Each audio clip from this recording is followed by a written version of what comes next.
The lively banquet seemed to have nothing to do with her. The woman's expression was very numb. Many people were coming and going. The man beside her kept telling her, "Pull yourself together. Don't be so dazed." If she dared to embarrass him, he would immediately break off the engagement. A strain of music gently began to play. His Grace, Duke Kanyuda, was about to make his entrance. He was a character she had read about in a novel. Duke Kanyuda. Everyone around was looking towards where he would appear. That person was him, no doubt. This was the world of the novel she had read. A few hours ago, she was sitting in a carriage, wearing a formal gown. Suddenly, she noticed a butterfly inside the carriage. She reached out her hand, wanting to touch it. Suddenly, it burst into a brilliant flash of light. A voice echoed in her mind, saying, "I've finally found you." Then, she felt as if her head was about to explode. A child's voice echoed in her mind. Along with a splitting headache, memories of her forgotten past life rushed towards her like a tidal wave. The story of the Duchess of this world was from a novel she had read in her past life. The novel's plot was very cliché. It was mainly about the female protagonist, Latia, the illegitimate daughter of Count Licorice. Latia was always bullied by her family because of her status as an illegitimate daughter. Later, she was sold to an old nouveau riche man. There, she encountered even more brutal bullying than before, so she desperately escaped. But it wasn't long before she was caught. Just as she was about to be captured, she chose to jump into a lake. When she let go of everything, thinking she was about to die, Latia traveled back to the past. After that, she found Duke Kanyuda and proposed a contract marriage to him. The two then gradually fell in love. That was the entire content of the novel. Duke Kanyuda, many noble ladies adored him. He was even tormented by a detestable stalker, and she had transmigrated into that minor female supporting character from the Yerikairan family. The man in front of her looked at her dazed appearance and couldn't help but question her. But she ignored him. She was thinking that Latia would propose a contract marriage to Duke Kanyuda on the last day of the New Year's banquet. And today was the first day of the New Year's banquet. The banquet was filled with noisy conversations. "I'm going to talk to the people over there. Mayeli, you just wait here obediently for me." Watching his retreating back, the female lead was very displeased. Who did he think he was, ordering her around? Afterward, she went out to the corridor. Only when she was alone did she breathe a sigh of relief. Why did she die in her past life? The female lead's thoughts were now in a mess. Suddenly, the door behind her opened. Someone walked in. The female lead didn't even notice. Sensing the movement, the female lead turned her head to see who it was. The man stammered, saying he thought no one was there. Crown Prince Magnolia. She remembered that in the original novel, he was a very careful and cautious person. That's right, his eyes. They were an inheritance that only a very few members of the imperial family possessed. The story goes that the first emperor and the first duke worked together to appease the wrath of the gods, bringing peace back to the empire. This is the founding myth known to all the people of the empire, but hidden within it is a secret. That is, the imperial family members who inherited this trait. They can read the emotions of others. He uses his bangs to cover his eyes. It must be Ito. His expression changed. He asked the female lead how she knew who he was. Looking at his eyes, the female lead said of course she recognized him. How could a noble not recognize the crown prince? The stunning eyes are a symbol of the imperial family. Although the nobles all know about this, most of them choose to ignore it, especially those families belonging to the noble faction. Nowadays, the imperial authority has weakened. The status of the imperial family has long since hit rock bottom. He is equivalent to the leader of the emperor's faction. He must have suffered being ignored and endured loneliness since he was a child. She had to be careful. The crown prince could read people's emotions. She couldn't have any negative feelings. After hearing what the female lead said, he replied, "That's true. But it's been a long time since anyone has apologized to me." He smiled and said he was just afraid he had mistaken her for someone else, and even asked her name. The female lead was stunned by his smile. He even had dimples when he smiled, but she immediately felt that something was not right. There was a strong sense of incongruity. He apologized to the female lead and left. "I won't disturb you here." Watching his departing figure, she thought about how he hadn't stuttered for a part of his sentence. Although it was just for a moment, his gaze and tone just now were like he had become a different person. And the crown prince actually knew her name. The pay Mayeli earned from working at the palace was the only source of income for the house of Viscount Sillin. The house of Viscount Sillin was a declining noble family not worth mentioning. And it had a daughter who was a spendthrift, whether at home or outside. She was a person who only caused trouble. She was now a freeloader. How was she going to repay so much debt? After he left, she thought it was best to go home first and think of a plan. As for Nona, he should go back on his own. Razvi Likris suddenly blocked her way. She was Latia's half-sister. In order not to lose to Razvi, she had been constantly buying luxury goods. To think she had always treated this kind of woman as a rival. She didn't want to say any more to her. The female lead walked past her and left. She was finally out, but she was a little lost, not knowing where the exit was. She didn't expect Ix to be behind her. He said, "It's you again." How persistent. The female lead didn't know why. She was here, saying she was just looking for the exit. But the Duke didn't believe her and found the female lead very annoying. His eyes were filled with killing intent. The female lead trembled with fear. At this moment, the crown prince appeared out of nowhere. He stammered that he was looking for him. Marquis Osto had something to say to him. Marquis Osto was a central figure in the noble faction, while Duke Anyuta was the central figure of the emperor's faction. They were sworn enemies. He told the crown prince to inform him that he had already gone home. Relaying such a message should have been a servant's job, but the crown prince foolishly agreed, saying okay. The female lead thought he was so silly, and the duke was still glaring at her fiercely. Why was he staring at her? It was as if he wanted to kill her. Backing away continuously, she came to the crown prince's side. He took the opportunity to put an arm around her shoulder. With the crown prince present, he probably wouldn't dare to act rashly. Only after watching him leave first did the female lead breathe a sigh of relief. She was just about to thank him, but her stomach rumbled first. This was so embarrassing. The crown prince smiled and said, "You're a very interesting person." He told the female lead to accept this candy to express his apology for his rudeness earlier. This was his apology, a caramel candy. She was about to thank him when she found that the person was gone. He was different from the crown prince in the novel. He wasn't as timid as he appeared on the surface. The female lead didn't know why he was hiding his true self, but this candy was delicious. The next day, just as the female lead woke up, Nona burst into her room. He immediately started accusing the female lead of leaving the banquet early. Hearing him yelling and screaming, the female lead said, "Let's break off our engagement." Hearing these words, he found it incredible. Without him, she would probably die old and alone. But the female lead said that was just fine. She didn't want to look at his sour face. Who knew that upon hearing her say this, he would raise his hand to hit her. The descending hand was blocked. A man asked, "What are you trying to do?" It was Lindell. "Even if you're my sister's fiancé, you must not cross the line." Seeing this, he left after saying, "Just you wait." Lindell looked at her helplessly. What trouble did she cause this time? Her fiancé even came to the door. The memories of yesterday flashed by. She clearly hadn't done anything. But speaking of which, shouldn't he be at the academy? He stared at her for a moment, then turned and left, feeling there was nothing to say to her. She really hated him. Lindell was an aspirant in the Imperial Knights, while his sister was a master swordsman. Duke Canuta's stalker. How could he like a sister like that? And how could she change all of this? In the distance, Latia was thinking about how to get out. Outside the door was the water and food thrown to her. Latia called the guard and persuaded him to let her go. At night, she wanted to run even farther. She used holy water as an exchange. It could be sold for a lot of money on the market, worth much more than the pay of a mercenary. Just like that, the cell was opened. While running, she tripped and fell. But she had finally reached the house of Duke Kanyuta, who possessed great power, and she knew his weakness. She had to see him. She stayed at an inn where the old lady was very kind. She asked for a few empty bottles. If she wanted to see Duke Kanyuta, she had to attend the New Year's banquet. So she would use the money from selling the holy water to buy a gown and an invitation. At this time, the female lead received a bill from the bank. It was for the money she borrowed to attend this year's banquet. With an unchanged expression, she dismissed the maid. Looking at the number of zeros on it, she couldn't help but break out in a cold sweat. In that case, she had to work hard to earn money. She wasn't born with a silver spoon in her mouth. Did she really think the family could afford that much money? She was insane. Although the money was real, her major was horticulture, but she had never done related work. She also lacked the connections and knowledge needed to be a tutor. As for her reputation in high society, It was not worth mentioning. The only thing she had was a sturdy body. She didn't even have a single plain dress. And that dress was from the day she first met that person, Duke Kanyuda. But as one could imagine, he had never looked at her with a gentle gaze. She had to get rid of this dress. Every time she saw it, she would think of his Grace the Duke. The female lead asked Roni to lend her a dress and gave her the dress in her hands. Now, she had to go to the village. On foot, she disguised herself as a commoner. She didn't know if she could find a job like this, but knew she would run into someone on the road. He shouted on the street that his shoulder was broken.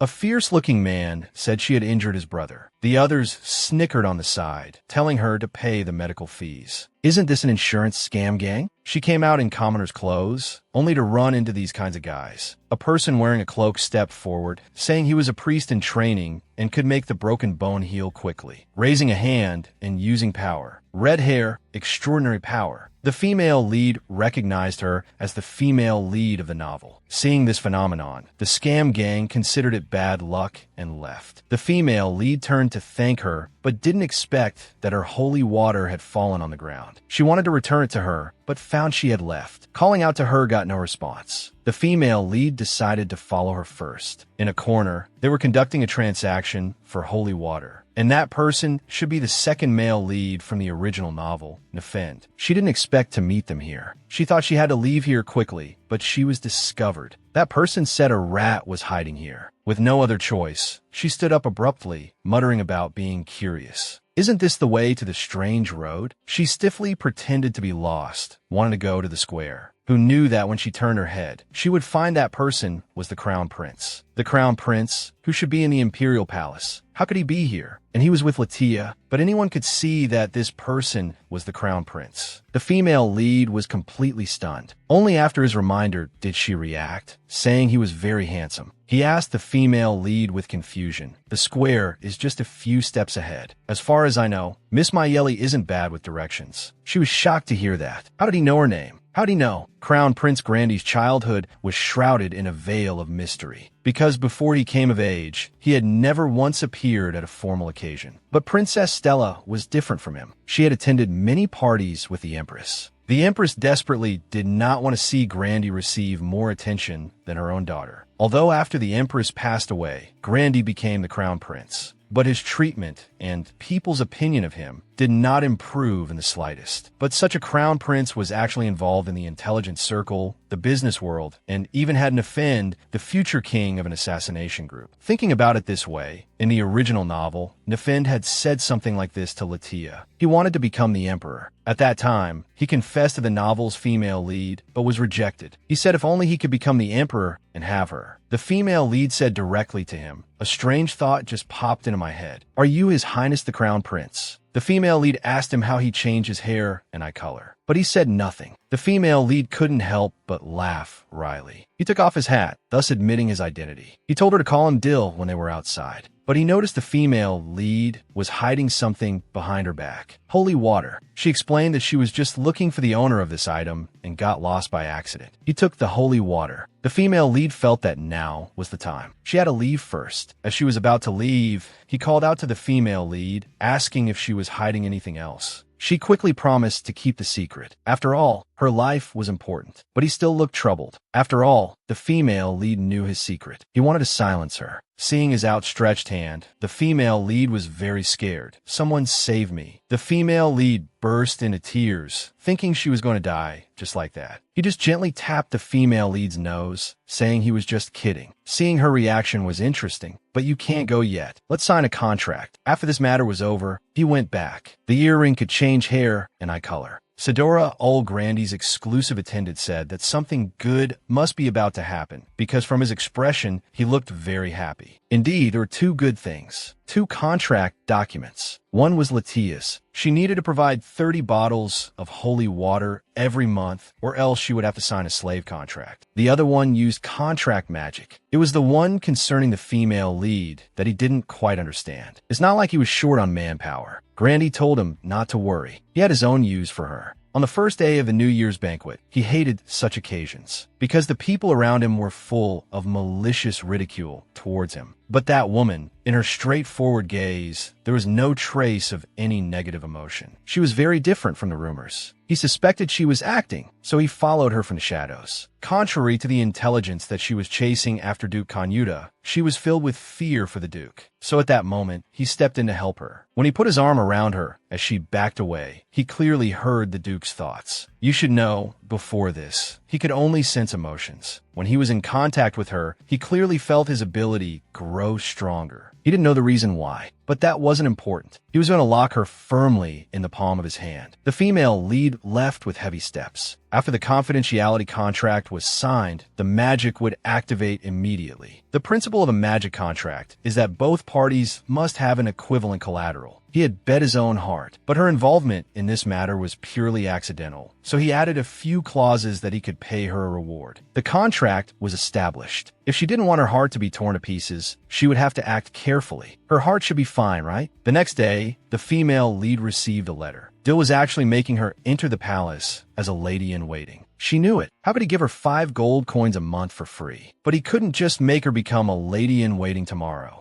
This is too much. The female lead came out to eat and found that Lindell was not there. She heard that because of his good grades, he was selected for the Imperial Knights and would be staying at the palace. So he had graduated at that time. The female lead didn't even have a chance to say congratulations. Looking at them, her mom and dad had aged quite a bit, worrying about their daughter. She was just about to speak when her parents thought she had caused trouble again. She quickly waved her hands, thinking about those contract clauses. She said that she would start working tomorrow as a lady-in-waiting in the Imperial Palace. Her father was very surprised to hear this. Her father even thought she was in some kind of trouble. If she suddenly said she had become sensible, they probably wouldn't believe her. The female lead had no choice but to say she wanted to buy a new necklace to put Razvi in her place. Her father was instantly speechless. She could only apologize to them in her heart. Then she told them about Nona. She wanted to break off the engagement. They were quite supportive, thinking Nona was a scumbag for daring to raise a hand to her. The female lead didn't expect things to go more smoothly than she imagined. No matter how difficult it was, she would face the challenges. Even for her family, she had to look forward. The next day, after arriving here, she felt super nervous. She wouldn't be serving that person, would she? Princess Stella, who was famous for her violent temper that was the complete opposite of her gorgeous appearance. In the novel, she was also a thoroughly evil and vicious woman. Moreover, Stella had a crush on Ix, so she, as Ix's stalker, would definitely not be well received by her. This was supposed to be spring when the flowers were about to bloom. Yet, it was snowing in the sky. It was truly beautiful. She had to pull herself together. He would come in after his identity was verified. A familiar voice came from behind. It was Duke Connaught. He asked her how she found out his schedule for entering and leaving the palace. After a period of quiet, she was at it again. He said that last time, he let it slide out of respect for His Highness the Crown Prince. This was the final warning. Seeing that he was about to leave, the female protagonist grabbed his clothes and immediately apologized, wanting him to hear her out. The female protagonist explained that she hadn't followed him. These words, spoken out of grievance, poured out with an emotion even she couldn't quite describe. These were the words she had long resolved to say to him, but she still shed tears, because the disgust for her reflected in his words made her heart ache a little. It seemed she liked him more than she had imagined. She really needed to sort out these feelings. A handkerchief was handed to her from the side, along with the words, "Well done." He was Saido, the exclusive attendant to His Highness the Crown Prince. He said he had heard about the contents of her contract with His Highness the Crown Prince. The letter stated that her position was to serve as a palace maid, but in reality, it was to monitor someone. She would become the exclusive lady-in-waiting to Her Highness Princess Stella. The female protagonist had a bad feeling. This was a letter of recommendation that should have the royal seal. She had no choice but to accept. A hush fell. The headmaid asked who she was. Looking at the letter of recommendation in the female protagonist's hand, the people around her began to whisper about her family matters. The female protagonist could hardly breathe.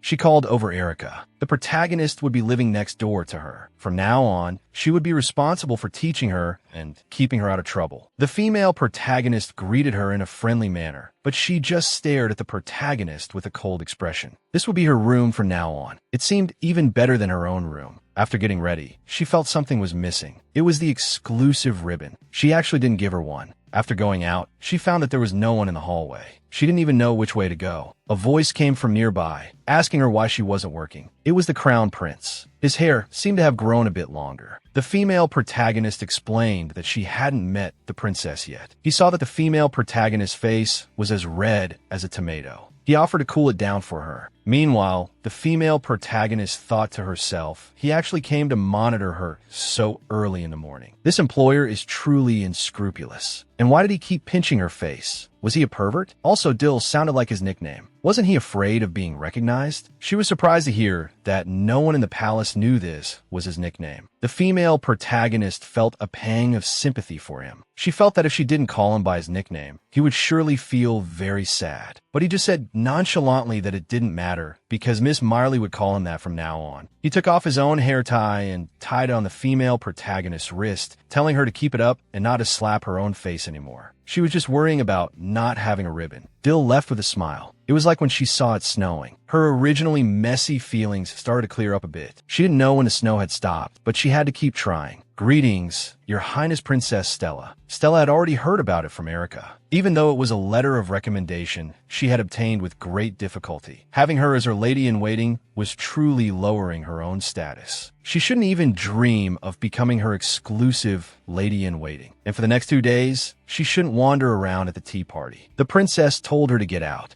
A light laugh escaped her lips. After all, people should know their place. They began to talk about the current banquet, which Lord Duchesses was attending. The female protagonist, who was about to leave, stopped in her tracks, shocked. Ix should be on his way to the north with Latia right now. Looking at the female protagonist's back, Erica whispered something to the princess. The princess shot her a look, so she was Ix's stalker. The female protagonist wanted to explain, but was directly cut off by the princess. The princess walked right up and slapped her across the face. The princess's eyes were full of menace. How dare she even mention Duke Ix's name? She should take a look at what kind of trash she is. There were always people trying to get close to Ix. On the last day of the New Year's banquet, the illegitimate daughter of the Chris family also approached him. She claimed to know Duke Ix's weakness, and that the only way was for the Duke to marry her. But the Duke refused. But in the novel, on the last day of the New Year's banquet, Latia and Ix had a conversation in the quiet rear garden. But after listening to her words, he accepted her proposal. Afterwards, they entered a contract marriage. They headed to the north. Something must have gone wrong with their meeting. The princess saw her still standing there dumbfounded and told her to get lost. The female protagonist walked out, still thinking about Latia.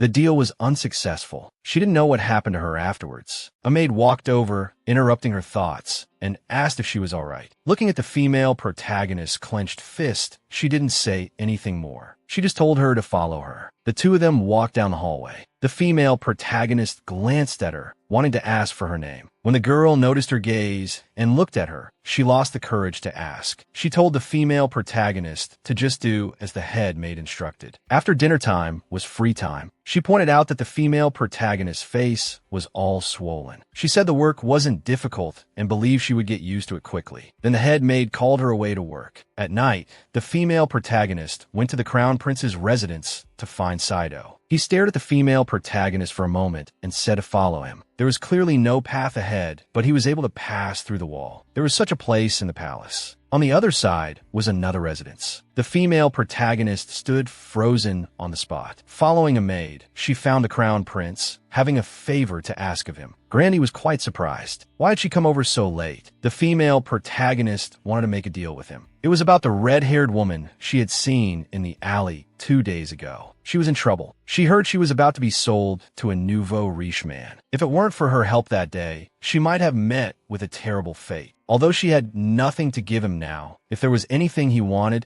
she would do her best to satisfy him in the future. The Crown Prince smiled, saying he would treat this matter as a request, not a deal. However, she would have to help him in the future. The female protagonist had a feeling she was digging her own grave. The Crown Prince suddenly asked about the injury on her face. He ordered a servant to bring medicine. As her employer, this was something he could certainly do for her. Grandy came before the female protagonist and gently applied the medicine to her face. When asked how she got injured, she just replied that she had accidentally scratched herself. Hearing the female protagonist always call him Your Highness the Crown Prince, he said it was fine to just call him Dill. The female protagonist was silent for a moment, then called him Dill. The female protagonist's ears couldn't help but turn red. Today was her third day in Stella's palace. She had been reassigned to a room near Stella's bedroom. A knock came from outside. She thought that no one would come looking for her this time. She opened the door, and in the blink of an eye, she was at the banquet hall. An hour ago, Erica had come to find her for work. It turned out they were short-staffed. She just had to make sure not to appear in front of the princess. Even the harsh Erica had asked for her help, so she found it a bit hard to refuse. A colleague came over and asked about her situation. The female protagonist's attention was suddenly drawn to the flower tea. Those were petals steeped individually for the princess. Because she disliked chrysanthemum tea brewed in a cup, the variety of chrysanthemum used was citrus. But this one looked a bit small. They seemed to be about the same size as the wild chrysanthemums she had used in her past life as a gardener. Seeing the look on the female protagonist's face, her colleague thought something was wrong. She wanted to brew a cup to taste it herself. The flavor wasn't fragrant, but slightly bitter. Her Highness the Princess hated this kind of food. Her colleague became a little anxious. It was too late to replace the petals. She had read in a book about a type of medicinal chrysanthemum that resembled the tea variety. Hearing this, her colleague planned to go get all varieties of chrysanthemum, and they realized that to find the medicinal chrysanthemum, they would have to taste them one by one. The female protagonist was very anxious. There had to be a tea variety chrysanthemum among them. Luckily, she finally found it. This one was slightly sweet. Just as the two were celebrating, the head maid appeared, demanding to know what was going on. After understanding the situation, she said it was good that it was resolved. However, after a detailed investigation into the matter, the relevant personnel would have to take responsibility. She mentioned the female protagonist. Didn't Her Highness the Princess tell her to be on standby? Her colleague stepped forward and said that she had asked the protagonist for help because Binka had injured her ankle, so they were short-staffed. After hearing this, the head maid decided to look into the matter after everything was over. For now, thanks to Miss Daphne, they were able to avoid any trouble. People came and went at the banquet. A noble lady spoke sarcastically to the person in front of her. She actually attended the banquet without a custom-made gown. Hearing this, Stella trembled with anger. The atmosphere of the banquet instantly dropped to freezing point. Lisi and Osto belatedly changed the subject, speaking to his younger sister. Alice Osto said that she was looking forward to this chrysanthemum tea. At this moment, Ix arrived, but meeting him now would be awkward. By the time he turned to look at her, she had already turned and left. She thought she had successfully escaped, but Ix appeared behind her. He said he had a question for her. He grabbed the female protagonist's hand and asked if she had divine power. The female protagonist was shocked and said she didn't. At this moment, a person walked over from a distance, saying he had come to find her. Ix was displeased, but he said that Her Highness the Princess's palace was short-staffed, so it would be difficult if Miss Meyerly wasn't there. The female protagonist was a bit shocked. It was His Highness the Crown Prince. He was actually disguised as an attendant and speaking to the Duke. He had no choice but to say he would come find her after the tea party was over. The female protagonist was grateful to him for getting her out of the situation. Dill said he had something to tell her. The female protagonist's expression changed. It seemed it wasn't good news. He had made arrangements for her. They had to go to a place immediately. They would talk in detail in the carriage. They were now heading to the temple. His benefactor was getting married today. Normally, people wouldn't marry a concubine. He might be doing this intentionally, and their purpose in going was to rescue his benefactor from her predicament, to ruin Miss Latia's wedding. Ix had been having nightmares. It was an endless darkness. He was born amidst everyone's blessings and expectations. His special ability was even stronger than that of the first Duke. Therefore, his father, Duke Connaught, firmly believed that he would make their family even stronger. As a child, he never thought his ability would be so dangerous, because for him, the ability was something he was born with. It was like breathing a constant companion. That's why he didn't know back then that his ability was losing control without him realizing it. On the day his ability went out of control for the first time, his mother died under its monstrously powerful force. From that day on, he began to have nightmares. Although his ability grew stronger as he grew up, to control his ability as much as possible, he forcibly suppressed his own emotions. But the nightmares continued to eat away at his nerves. He had originally wanted to just die like this until that day. While treating an injury from a battle with a monster, he discovered that after divine power was injected into his body, his rampant ability actually calmed down. But the effect didn't last long. However, in that instant, the ability had subsided. He wanted to confirm something. He found that the ability had subsided again. Although because of that rude attendant, he couldn't continue to confirm it. But he had basically confirmed that she could help him. But if he had that woman, could he escape from this dream that had been tormenting him all this time? Over here, the female protagonist was still wondering if it was really okay to do this. What if they both got taken away? What to do? He said it was fine. Just walk righteously through the main gate and take the bride away. He told the female protagonist to go, while he had to hide his identity and couldn't show his face. He actually told the female protagonist to go in and shout that she objected to this marriage. She came in before she was even ready, and just like that, she created another embarrassing memory for herself. It was Latia. She had to muster her courage. And then she shouted right there, "I object to this marriage." The people at the scene were completely stunned, and the man beside Latia was old enough to be her grandfather. In her previous life, Latia became that nouveau riche man's plaything and ultimately met a tragic end. And now, she would rewrite Latia's ending, rebuking that old geezer. Don't even think about treating women as playthings. As she grabbed Latia and ran away from there. Because it all happened so suddenly, she must have felt very uneasy. The female protagonist introduced herself as Meyerly. She had helped her out in the square last time. She was very grateful for the female protagonist's help. The female protagonist felt they could be more casual and call each other by nicknames. Latia said she didn't have a nickname and felt insecure about her status. In the original story, even when the plot was halfway through, she was still so unconfident. What was she called in the novel? The female protagonist gave her a nickname. "Let's call you Lala." She heard it and said she liked it very much. As a fellow woman, she was about to be charmed by her. Now that Latia's emotions had stabilized, she could go talk to him. The female protagonist walked to the Crown Prince's office. She said, "Is it fun to play with people?" She had thought it was strange at the time, because it looked like a carefully orchestrated play. Regarding her sudden intrusion into the wedding, the guests were surprisingly quiet, showing no expression of surprise at all. Even the groom had no reaction. Also, there was no flower carriage for the newlyweds in front of the temple. They probably hadn't prepared for it from the beginning because they were never going to use it. Dill didn't expect the female protagonist to be so sharp. He tried to read her emotions again, asking if she was angry.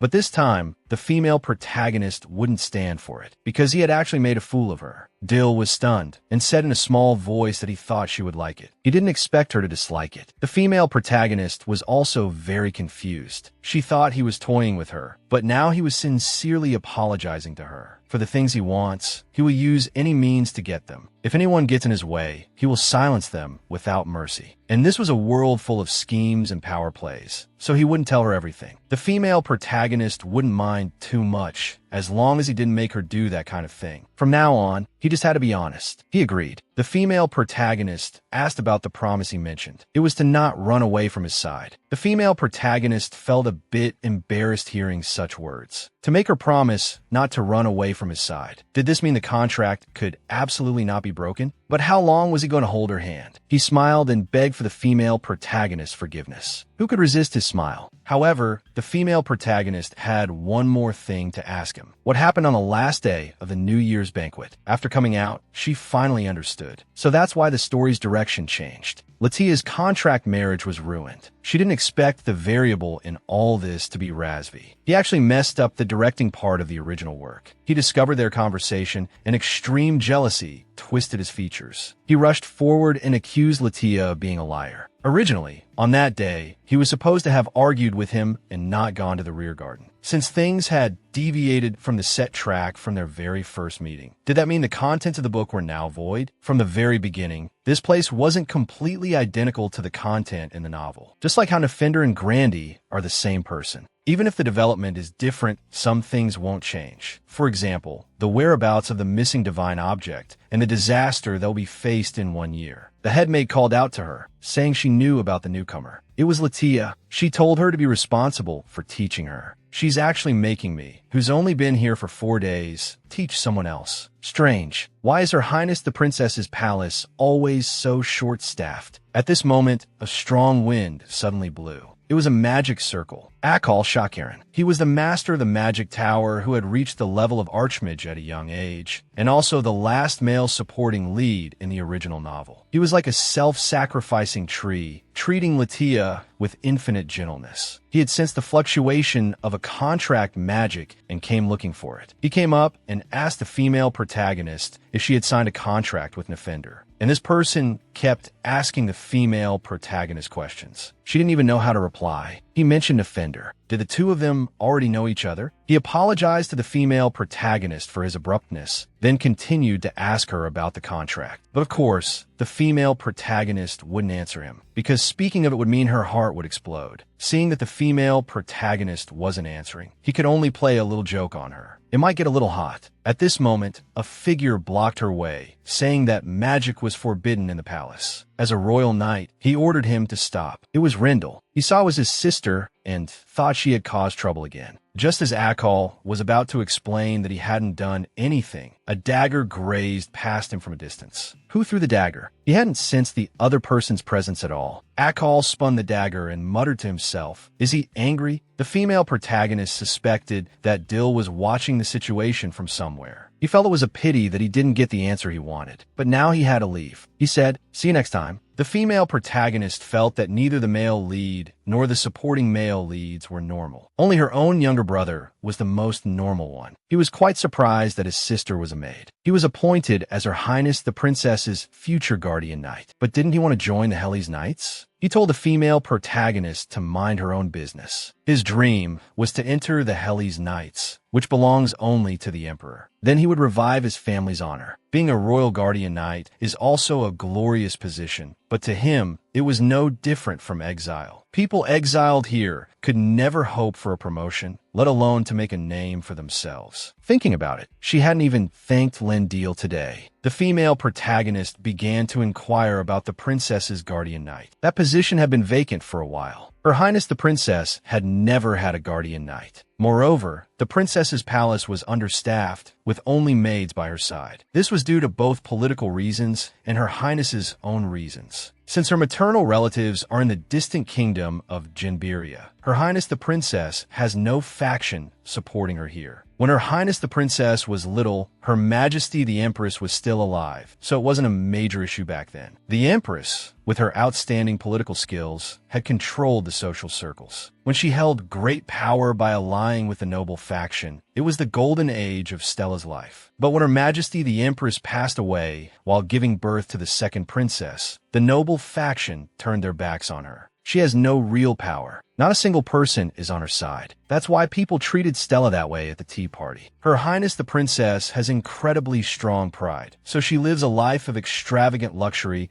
and constantly hires maids to work in her palace. Also, she wouldn't be looked down upon by the nobles. Although their relationship wasn't good before, because Her Highness was part of the noble faction, now the princess avoids her. Because to her, pride is more important than anything. Daphne's goal is to become the head maid. She was grateful to the female protagonist for the last incident. The female protagonist was also grateful to her. In the warmth brought by her bright smile, she felt as if her recent efforts had been acknowledged. The two exchanged names, and their relationship grew better. The female protagonist took the initiative to help her pack things up. Although Her Highness the Princess dislikes her, this was the first time she felt she had found her footing here. She felt that things would get better and better from now on. Bill's maid said someone was looking for her. She said it was someone else. It was actually a duke. He now needed an explanation from her. He hadn't waited for her after the tea party ended. But the female protagonist couldn't tell the truth. She could only apologize and explain why His Highness the Crown Prince had summoned her. He asked why she was working here. She simply replied that she needed money. Ix fell silent for a moment after hearing this. He asked her to come work at his residence. As for the money, he said they could negotiate. Although the female protagonist felt strange, she rejected him directly. Ix was surprised to hear this. He thought she would be willing, saying that she had said she liked him. The female protagonist was taken aback by his words. Why was he suddenly bringing this up? He asked that since she didn't want money, could it be that she wanted the position of Duchess? The female protagonist was angry when she heard this. What kind of person did he take her for? She said directly that she didn't want it. For 3 whole years, she had chased after him. Although it was foolish, like an idiot, but those feelings were real. yet in Ix's eyes, it was just a troublesome and terrifying period. The female protagonist said directly that she no longer loved him. Although I don't know why you're saying this. Please don't take advantage of my sincere feelings. Ix didn't understand why this was happening. Could he have misjudged her? But this was the only way for him to escape. That nightmare-like power. The surroundings suddenly turned dark because of his special ability. The novel mentioned that his ability was unstable. Could it be referring to this kind of situation?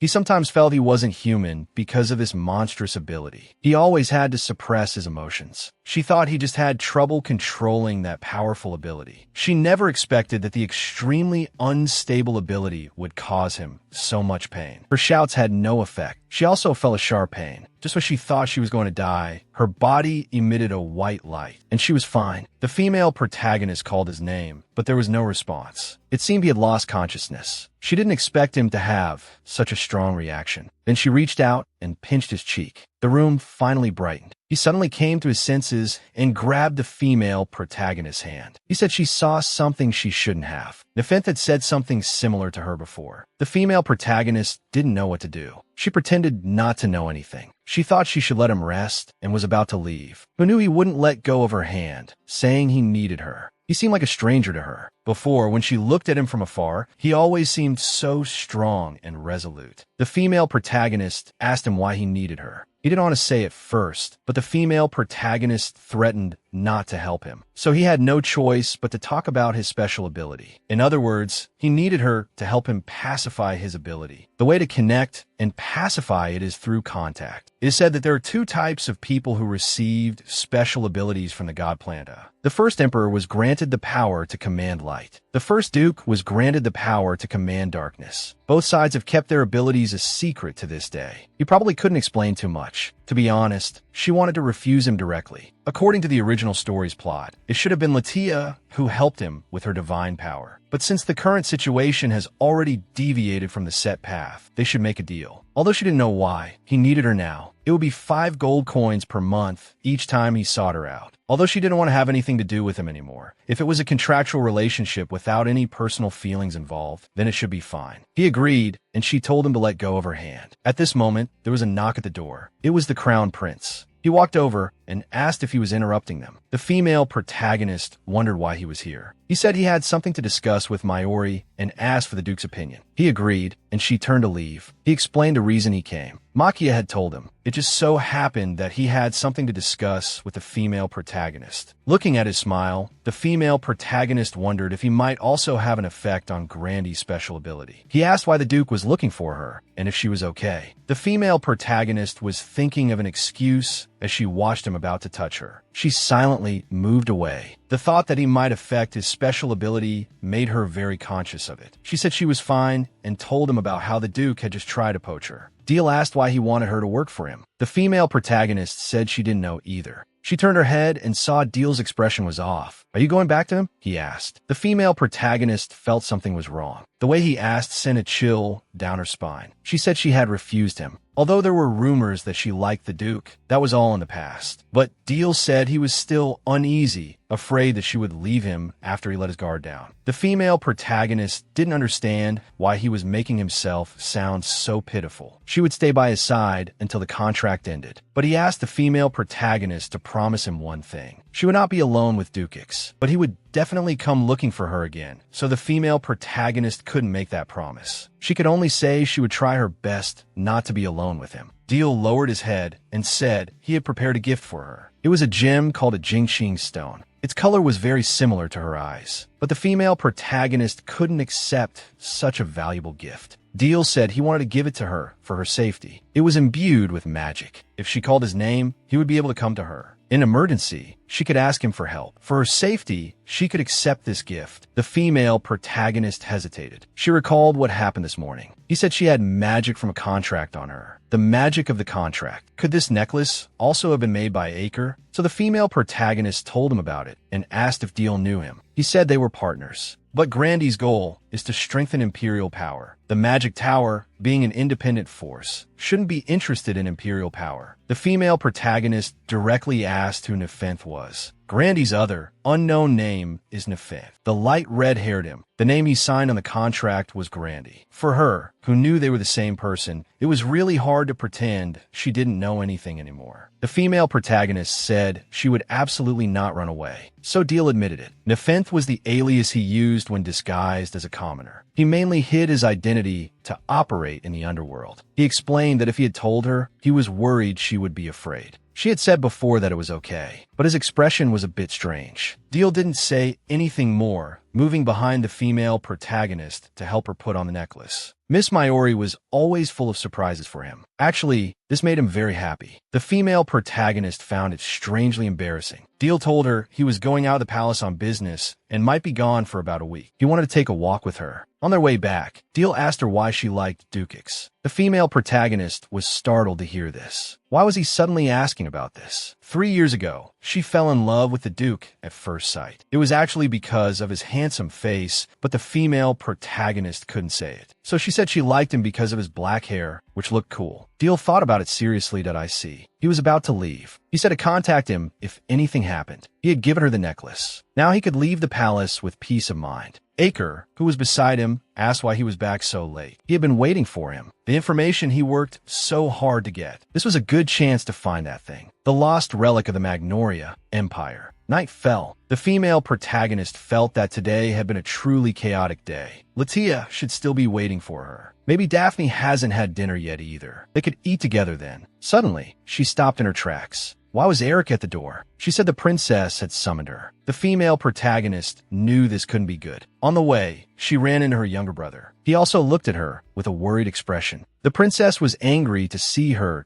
You're so late. The black tea has gone cold. She heard the Duke had come to see her. The female protagonist thought, I'm done for. She didn't expect the news to reach Stella's ears so quickly. She told the female protagonist to speak. Why did Dukex come to see her? The female protagonist didn't know what to say to avoid angering Stella. Then she said that at the last tea party, he had caught her as she was about to return to the palace. The female protagonist decided to mix truth with lies. The princess told her to continue. During this time, she had done many disrespectful things to the Duke. He suspected her of having impure motives. She explained a bit. The princess continued. Are you saying you didn't meet the Duke on purpose? The female protagonist said that was correct. She just wanted to ask for his forgiveness. Then she was called away. The princess referred to Deal as that guy. It was clear she didn't take Grandy seriously at all. The princess believed her. She said it was good that she knew how to reflect on her actions. If she was this disrespectful again, she would be punished. Just as the female protagonist finally breathed a sigh of relief, Erica said she had a question. She said the female protagonist was ordered not to appear, but not only did she appear that day, it was at a tea party attended by the Duke. But how could the Duke possibly meet with her? She said it was impossible for the Duke to listen to an apology from a stalker like her. It was more likely that he would tell her to quit this job. And the most serious thing is that she willfully disobeyed the confinement order she had given her. She looked at the female protagonist and said she had disobeyed an order. Such an act of ignoring royal authority is a serious crime. But at that time, she had clearly told her that because they were short-staffed, she wanted to ask for her help. The female protagonist was terrified. This was going to be a huge problem. Anything she said now would be considered a lie. Erica said she should be thrown in the dungeon. The princess agreed with Erica. She was to be locked in the dungeon. She was not allowed to eat until she confessed her crime. With a clang, the female protagonist was thrown in jail. Her brother told her to wait for him there. She didn't understand how things had turned out this way. This incident was definitely not a coincidence. It was probably all orchestrated by Erica, because among so many maids, Stella had only kept her by her side, and she had disliked her from the very beginning. As for the reason for locking her in the dungeon, the female protagonist couldn't figure it out. Suddenly, a voice came from outside. It was Makia. He brought the female protagonist food, and also the key to the dungeon. He had knocked out the attendant. Although it was easy to copy the cell key, to get her out of here, they would have to wait for His Highness to return. So he told the female protagonist to eat first. Come to think of it, she had forgotten. Makia was also connected to that underworld group. Perhaps he was a master in disguise. Makia told her that her younger brother had just snuck into the kitchen, seemingly to get food for her. After Lindeel ran into him, he entrusted him with delivering food to the female protagonist and even gave him money. But he refused it. The female protagonist was a little surprised to hear this. She thought he was an upright guy. He would bring hot stew tomorrow. The female protagonist asked him to take care of Latia. The problem was solved. Although staying here wasn't very convenient, at least it wasn't dirty or scary. Actually, the one she was most worried about was Stella. She is the true villainess in the novel. Because she didn't receive the Duke's love, she eventually turned evil. In order to destroy Ix and Latia, she chose to get engaged to Marquis Osto to ally with a noble faction. In the end, the one who met her doom was herself. The ending seemed to be that the traitorous Marquis Osto was executed, and Stella was placed under house arrest forever. She couldn't understand why the princess was so obsessed. Did she feel she couldn't live without Ix? Just like she used to be. When she woke up again, Latia had actually come to see her. The female protagonist was surprised. How did you get here? Latia said that Daphne knew the attendant on guard, so she had snuck in. She told the female protagonist to take it quickly. She was already having a hard time adapting to this unfamiliar place, yet she was still so considerate of her. The female protagonist was very grateful to her. She said she would enjoy the bread. If she had anything she didn't understand, she could ask Daphne or Makia. After sending Latia off,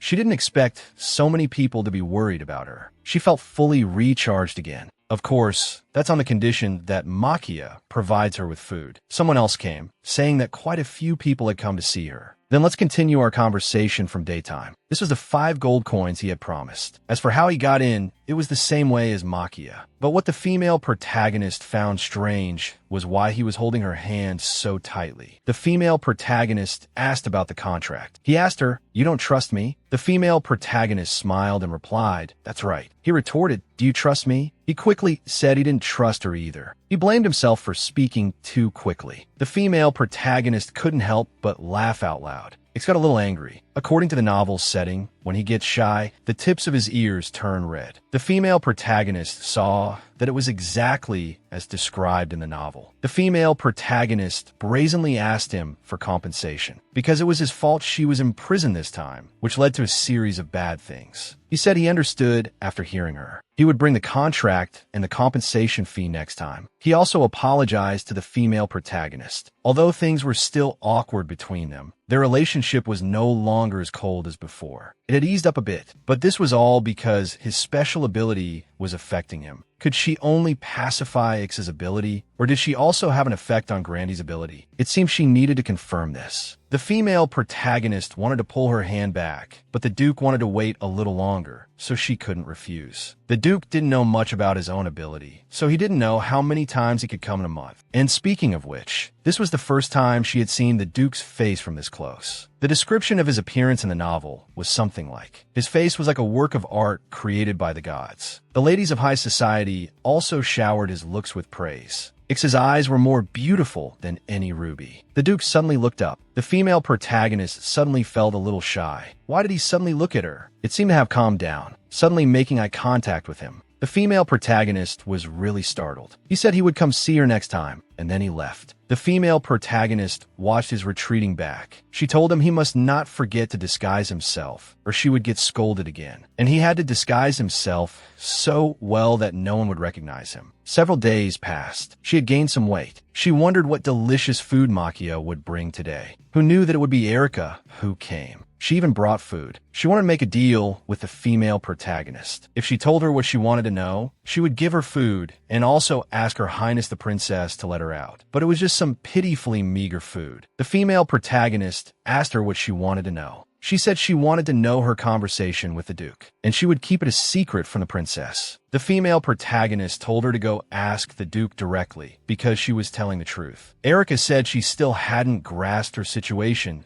In that case, just continue to suffer here. She took the food away again. The female protagonist didn't understand. What was Erica after? And what is his true purpose? Inside the dungeon, the female lead is eating a cookie. The younger brother came over and opened the cell, saying she could come out. She didn't expect to be freed so quickly. How long has it been since she last saw the sun? Because she had been locked up, her whole body is aching now. The younger brother glanced at her. It seems while he was running around exhausted, she was resting quite well. With her chubby face, she said that wasn't true. Life in the cell was so hard. She turned her head and said, but it seems that Maid kept her promise. Which means he does care about her, right? Seeing the female lead return, Latia was very happy. Thanks to her, Latia has been learning things from Daphne, and she's very busy now. Soon, the princess will attend a tea party at the Duke's residence. And while she was away, great changes occurred in the princess's palace. The female lead went to see the head maid. Her complexion looked very poor. According to the head maid, yesterday, the palace suddenly received a document stamped with the royal seal. The content was to reduce the budget for Stella's palace. Most of the maids have left Stella's palace. Only the 4 of them remain, and now the members are a bit delicate. The female lead suspects it's Deal's doing, and the head maid might also be one of his people. And now she can finally take a bath. This is what it feels like to be alive again. And now, the events described in the novel are all happening around her. And in 1 year, a great disaster will strike, because one day, a darkness of unknown origin will suddenly descend. The Fagnoa Empire will fall into a great crisis. To prevent the disaster, the novel's male lead, ICAs, left the country on an expedition. In the end, with his superb special abilities, he stopped the disaster from happening. Because of her special ability, she is tied to ICAs. She won't have to go too, will she? I really hope not. And at the tea party hosted by the Osto family, the center of the aristocratic faction, the women from the aristocratic faction will surely be waiting for Stella's arrival, like tigers watching their prey. This is no different from walking into the enemy's camp to die. Honestly, high society is like a battlefield without smoke.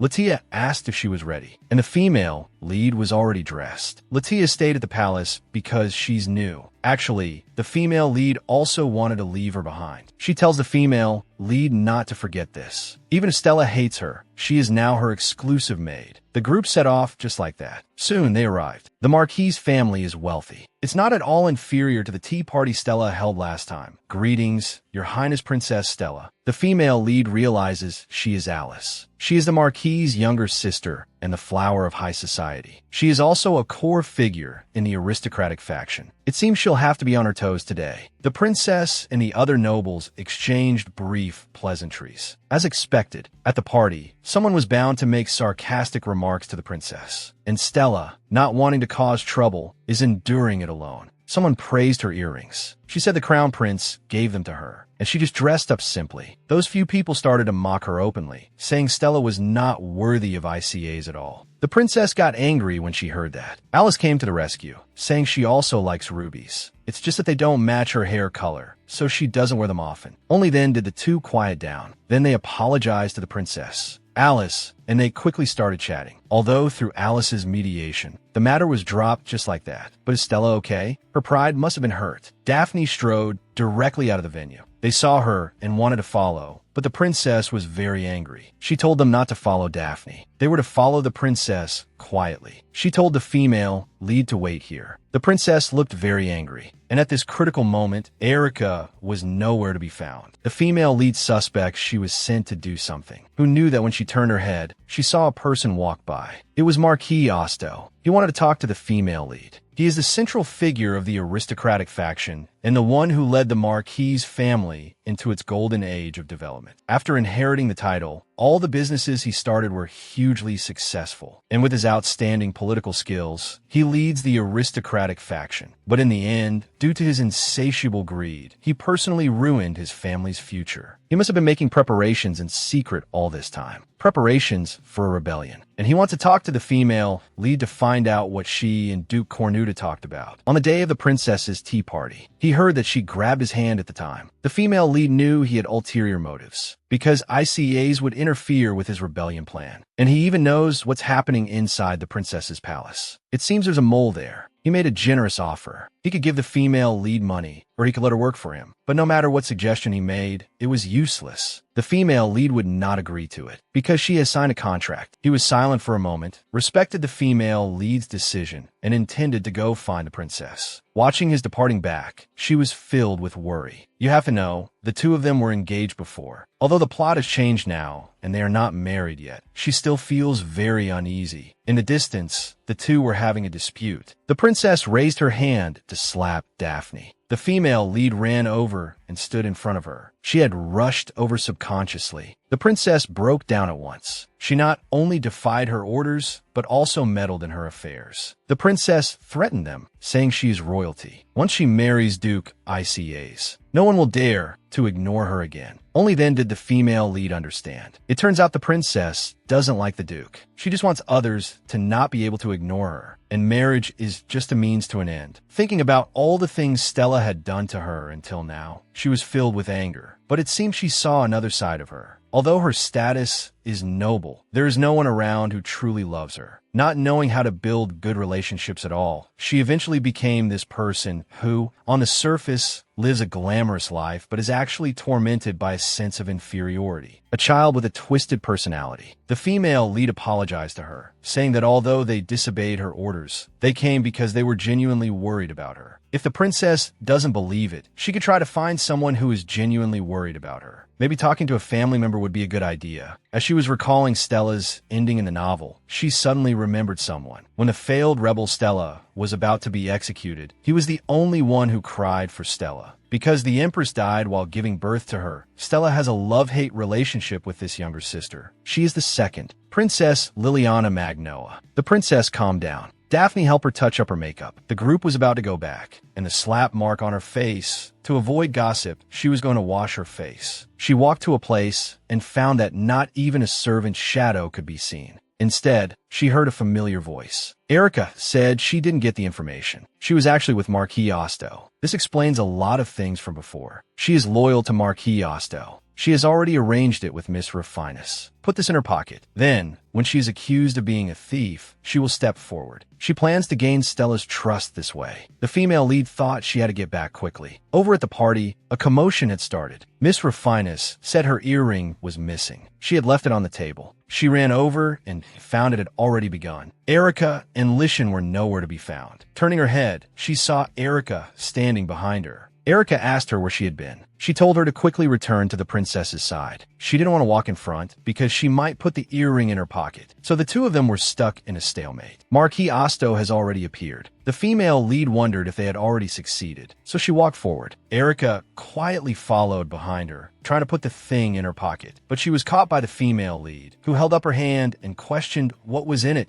It's not the earring, is it? Erica pulled her hand back and told her to stop talking nonsense. The female lead pressed on, asking what was in her hand, that let's have everyone confirm it. Sure enough, she was exposed. Marquis Osto did not expect this situation. Marquis Osto questioned her about why she took the earring. Erica's eyes darted, thinking of a way. She pointed at the female lead and said, "Just now, it was Miss Meyer who was holding it." The female lead was shocked to hear this. Even in this situation, she could still frame her. The Marquis told them to speak one by one. Erica said she had been following the female lead and saw her drop the earring. She just picked it up from the ground. She was framed. Her acting is so good, she could perform at the opera. But she can't just be saddled with a baseless accusation. The female lead also started to act, saying she had been by the princess's side the whole time and had just been adjusting her clothes. The princess was suddenly at the center of controversy in the crowd. After all, both of them are her maids. The Marquis asked her what the princess had ordered her to do. She said it was to find out what rumors and trends were currently in high society. The crowd started murmuring. Erica said she was just carrying out this order, but the implication was too obvious. It was mocking the princess for not knowing. She wondered if she was okay. Even Erica, whom she had always trusted, betrayed her. Her mother said she was noble. She must never forget that. But now that voice is getting fainter and fainter. Is she really a noble royal now? She just begs them to stop talking. Leave me alone. The female lead felt she was being too cruel. Suddenly, there was a crisp slapping sound. The female lead had struck her directly. She was slapped and fell to the ground. The Marquis was shocked. "What are you doing?" "Her Highness the Princess is still here, and you hit someone." She was just so angry. She didn't expect to resort to violence. She apologized verbally. She just saw a bug on Erica's face. The princess stepped in and said she saw it too.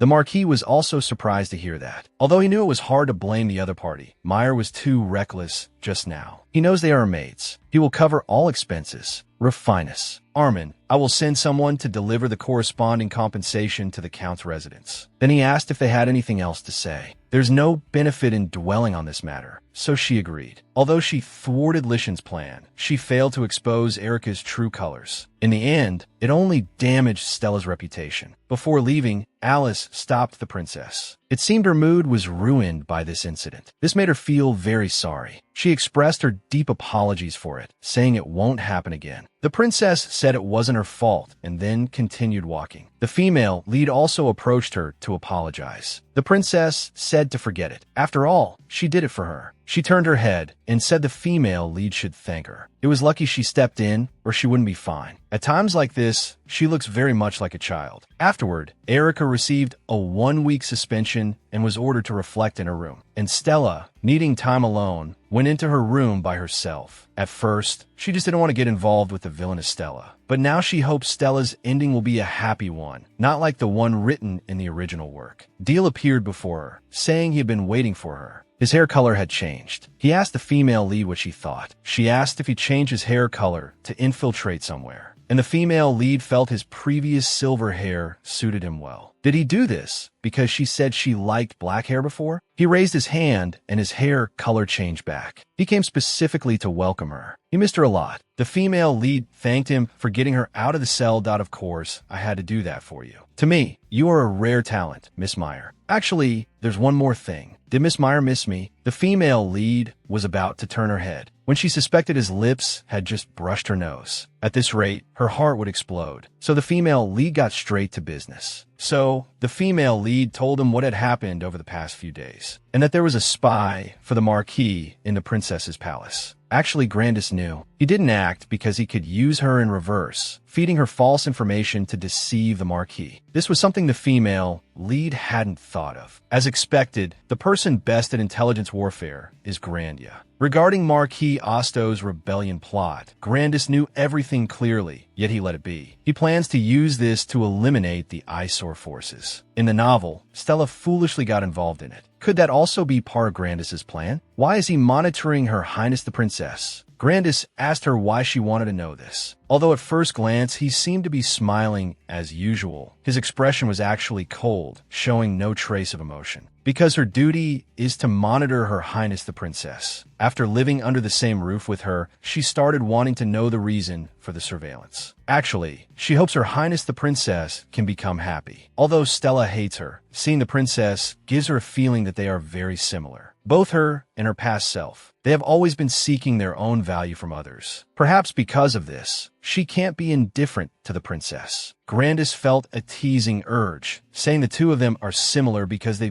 both had a crush on the same person. Having such a similar experience makes them alike. Actually, he monitors Stella to prevent her from getting in his way before it happens. But the female lead feels she is influenced by her surroundings. If given the chance, she would still change in a positive direction. Grandis thinks the female lead is too kind-hearted. But as long as Stella doesn't get in his way, he won't touch her. In his flower room, everything is ready on his side. Lala, she just needs to put this away and it's done. Hopefully, this tea party can go smoothly. Because of Grandis's arrangement, Erika was sent to another part of the palace. Also, Latia was finally recognized as an exclusive maid. The princess came over to check the arrangements, looking slightly nervous, because facing unfamiliar family members makes her more flustered than facing strangers. This tea party was specially held by Stella to invite her younger sister, Liliana. Soon, Liliana arrived. She was very happy that her sister invited her. Meyer and the others saw her and thought she was so cute. The two exchanged a few simple, somewhat stiff pleasantries. When no one was talking, the atmosphere was a bit awkward. The two sat down, and the atmosphere was a bit strange. It felt like they had nothing to talk about. Lala reminded the female lead. Her Highness Princess Stella is looking this way with a desperate gaze. Stella was fidgeting. The female lead prompted her, compliment the dress. Only then did the two have a topic of conversation. Looking at it this way, for a dress worn by royalty, Liliana's dress style is too plain, and it seems she doesn't even have a guard. She looked at the flowers in the distance. They were marigolds. The female lead saw this and asked if she liked those flowers. She said yes. She thinks that bright yellow is very similar to her sister, very beautiful. Lala also thinks it suits Her Highness the Princess well. The language of this flower is happiness that will surely come. Stella snorted. Then she should feel honored to be like me. Her Highness the Princess is really honest. Liliana knew the meaning of the flower and liked it even more. She also wanted to use it to decorate her room. The female lead also knows a lot about other flowers. After getting Stella's permission, she began to speak. Then let's start with the flowers closest to us. In a blink of an eye, it was dark. Stella plans to hold another tea party next time, to invite her sister. Liliana couldn't help but cry. She was so happy that her sister treated her like a sister that I'm sorry, I can't help it. Stella's face showed some surprise and regret. Stella instructed her, as royalty, we cannot bow our heads easily. Only when we have truly done something wrong should we sincerely apologize. Lala went to see Liliana off. The female lead asked the princess if she was going back. She said, "Thank you. If you hadn't interfered back then, I probably would have avoided Liliana for the rest of my life." Every time she saw Liliana, she felt resentment. It was because of her birth that her mother died. She is extremely selfish and cowardly. Back then, she was happy that Liliana was a girl, because what her mother truly wanted was a son. She should have been born a boy. She had originally resolved not to be like her mother, who only had eyes for power, but she became just like her. The female lead said it's okay. To help her change, she will continue to interfere by her side. She is the princess's exclusive maid, after all. It's dark now, and Her Highness the Princess is asleep. It seems she was particularly exhausted. I hope he has a sweet and happy dream tonight. The heroine specially put flowers in his room early today. I wonder if his mood will improve a little. She has made a new decision. Her Highness the Princess has started learning new things. From now on, she will no longer rely on others. Instead, she will prove her own worth. Liliana is genuinely happy for her sister. She wants to be like her sister too. The heroine is a little dissatisfied with Stella. She always calls her sister Liliana, but the heroine has to call her Her Highness the Princess. Latia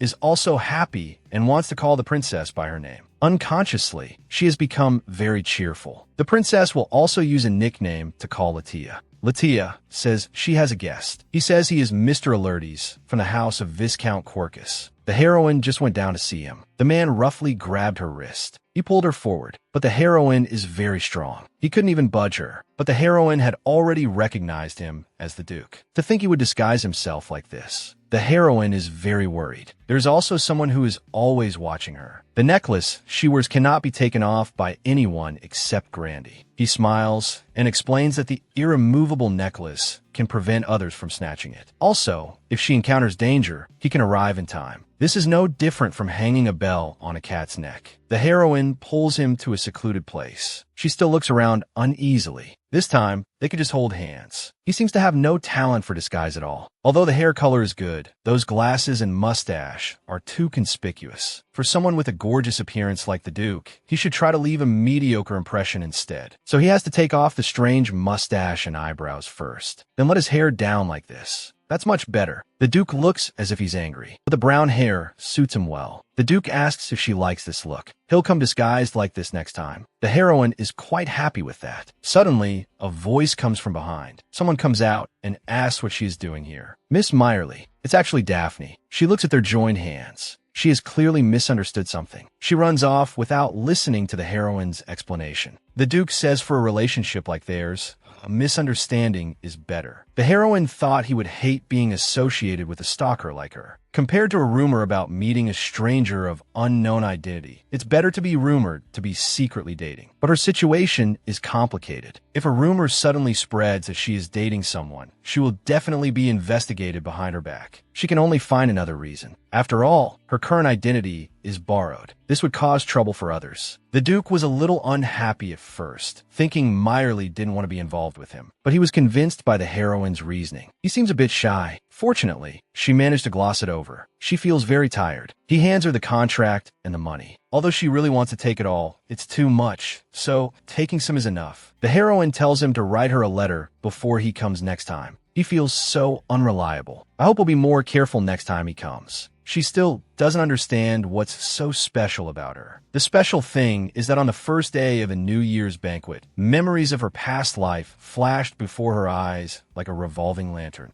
When she returned, the princess was already urging her. Daphne helped her cover it up, saying she was called away by the headmaid. The princess tells her to use her as an excuse next time she runs into this kind of trouble, but says it's not because she's specially looking out for her. Today, the princess is going to class. Countess Prunus is waiting for her. It will definitely be beneficial for Stella to learn the Bougainvillean language. In the book, when the disaster begins, the first to announce the change are the envoys from Bougainvillea. If Stella acts as the interpreter then, she will surely leave a good impression on the nobles. Over here, the Duke has returned. He had disguised himself so carefully, only to be criticized by her. And he's thinking she wanted to fake a relationship with him. And it seems what she said about having completely sorted out her feelings for him is true. They are now only in a contractual relationship. But now he is deeply hurt. His mother's death was because of him, because he couldn't control that power. His mother cherished their ducal family more than anyone. And protecting the ducal family is his only way to atone now. But he, who desperately suppresses his emotions to avoid being consumed by darkness, will soon reach his limit. If that happens, he will be forever lost in the darkness. But in that moment, he can temporarily escape this nightmarish reality. The emotions he has always suppressed have nowhere to hide in front of her. That is the real him. She is the one who can let him relax for a while. Lala asks the heroine if the person who came to see her today was her fiancé. The heroine quickly denies it. The princess, who is studying, suspects they are secretly chatting behind her back. In other people's eyes, his appearance is blurry. The heroine states clearly that she doesn't like older men with mustaches. Makia suddenly comes over and chimes in, asking if she likes people younger than herself. She heard them chatting as she was passing by. Although she doesn't like this topic, she loves to gather information. Generally, women marry men older than themselves. Faced with Makia's probing, no matter what type of person she likes, now that she has become a maid, it seems it will be very difficult to find a marriage partner. Lala is happy to hear this. Actually, she really wants to keep working with her in the imperial palace like this. The heroine feels a bit sad. It turns out Latia has also given up on marriage. She was originally supposed to become a duchess, not a maid. Thinking this, the heroine takes Latia's hand, saying she will definitely be good to her. Makia then asks, what if there was a good man around her? Would she consider marrying him? For example, a representative figure is the Duke of Cornuda. The heroine says he is like a flower on a high peak. Besides, it's fine even without a fiancé.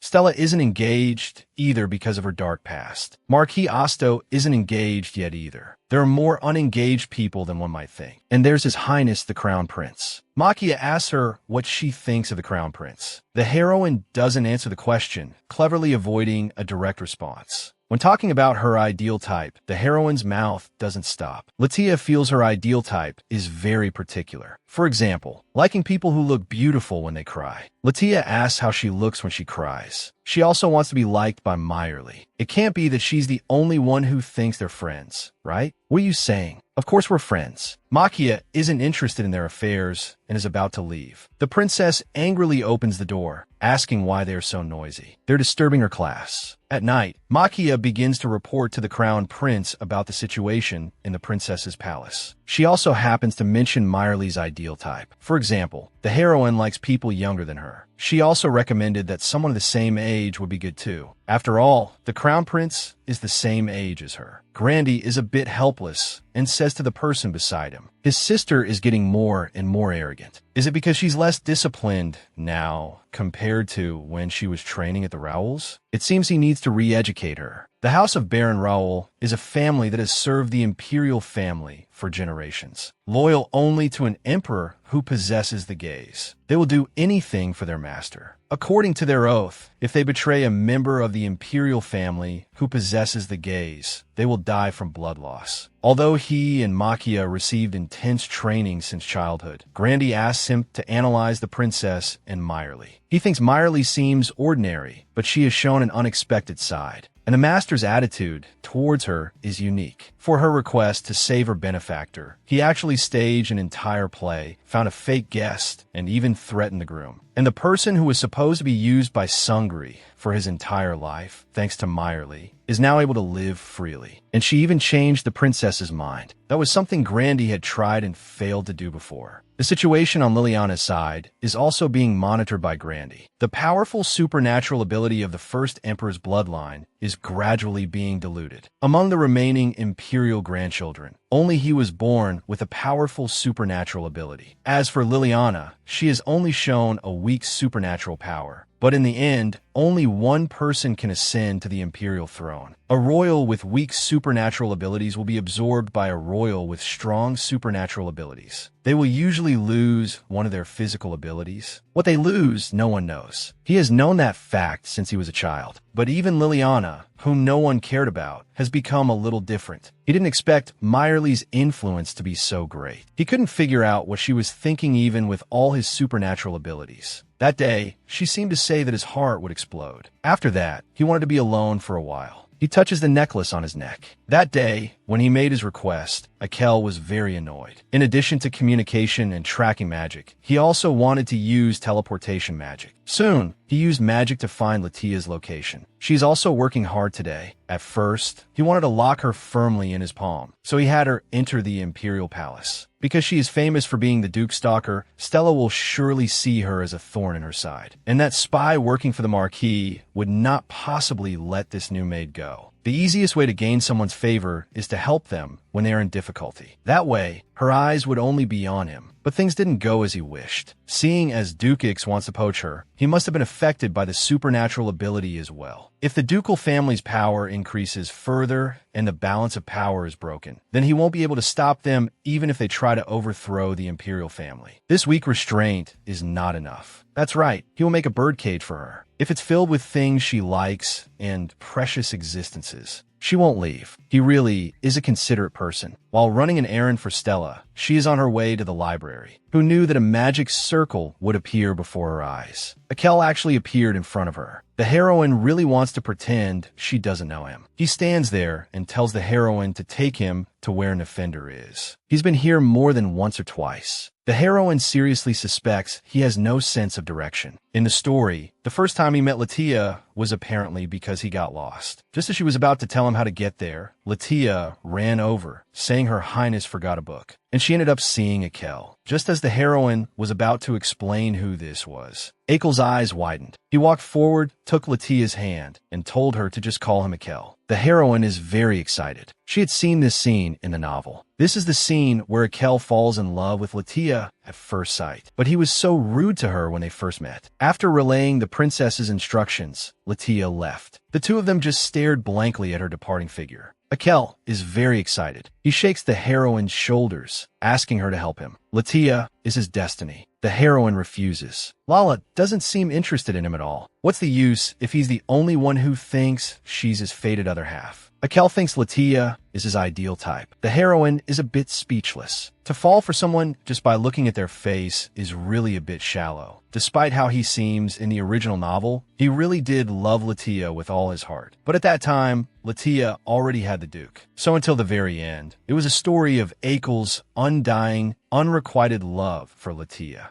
In any case, Latia's thoughts are the most important. The heroine takes him to the place. So that he can see Latia again, Akel gives the heroine a communication bracelet. He wants to see Latia again. After he leaves, the heroine remembers the matter of the necklace. She forgot to ask him about it. Soon, she finds the book and returns. Her Highness Stella has been working really hard lately. This is a good sign. On the way, she happens to run into Her Highness Liliana. He is alone again today. The heroine greets him. He is not going to Stella's place today, but to the main palace. The heroine is a little worried about him. Liliana asks her to go with him. The heroine agrees. It's better for her to escort him than to let him go alone. The two walk along, smiling. Liliana says he is going to see his father, His Majesty the Emperor. The heroine has only seen him from a distance. No matter how hard she tries to recall, she can't remember much information about him. She thinks it's enough to escort Liliana to the door. But he asks Meyerly to go in with him. Father also said he wanted to meet Sister's exclusive maids. I heard the emperor is a frail person. So with the constant conflict between the emperor's faction and the nobles' faction, and the emperor's consort backed by the nobles' faction,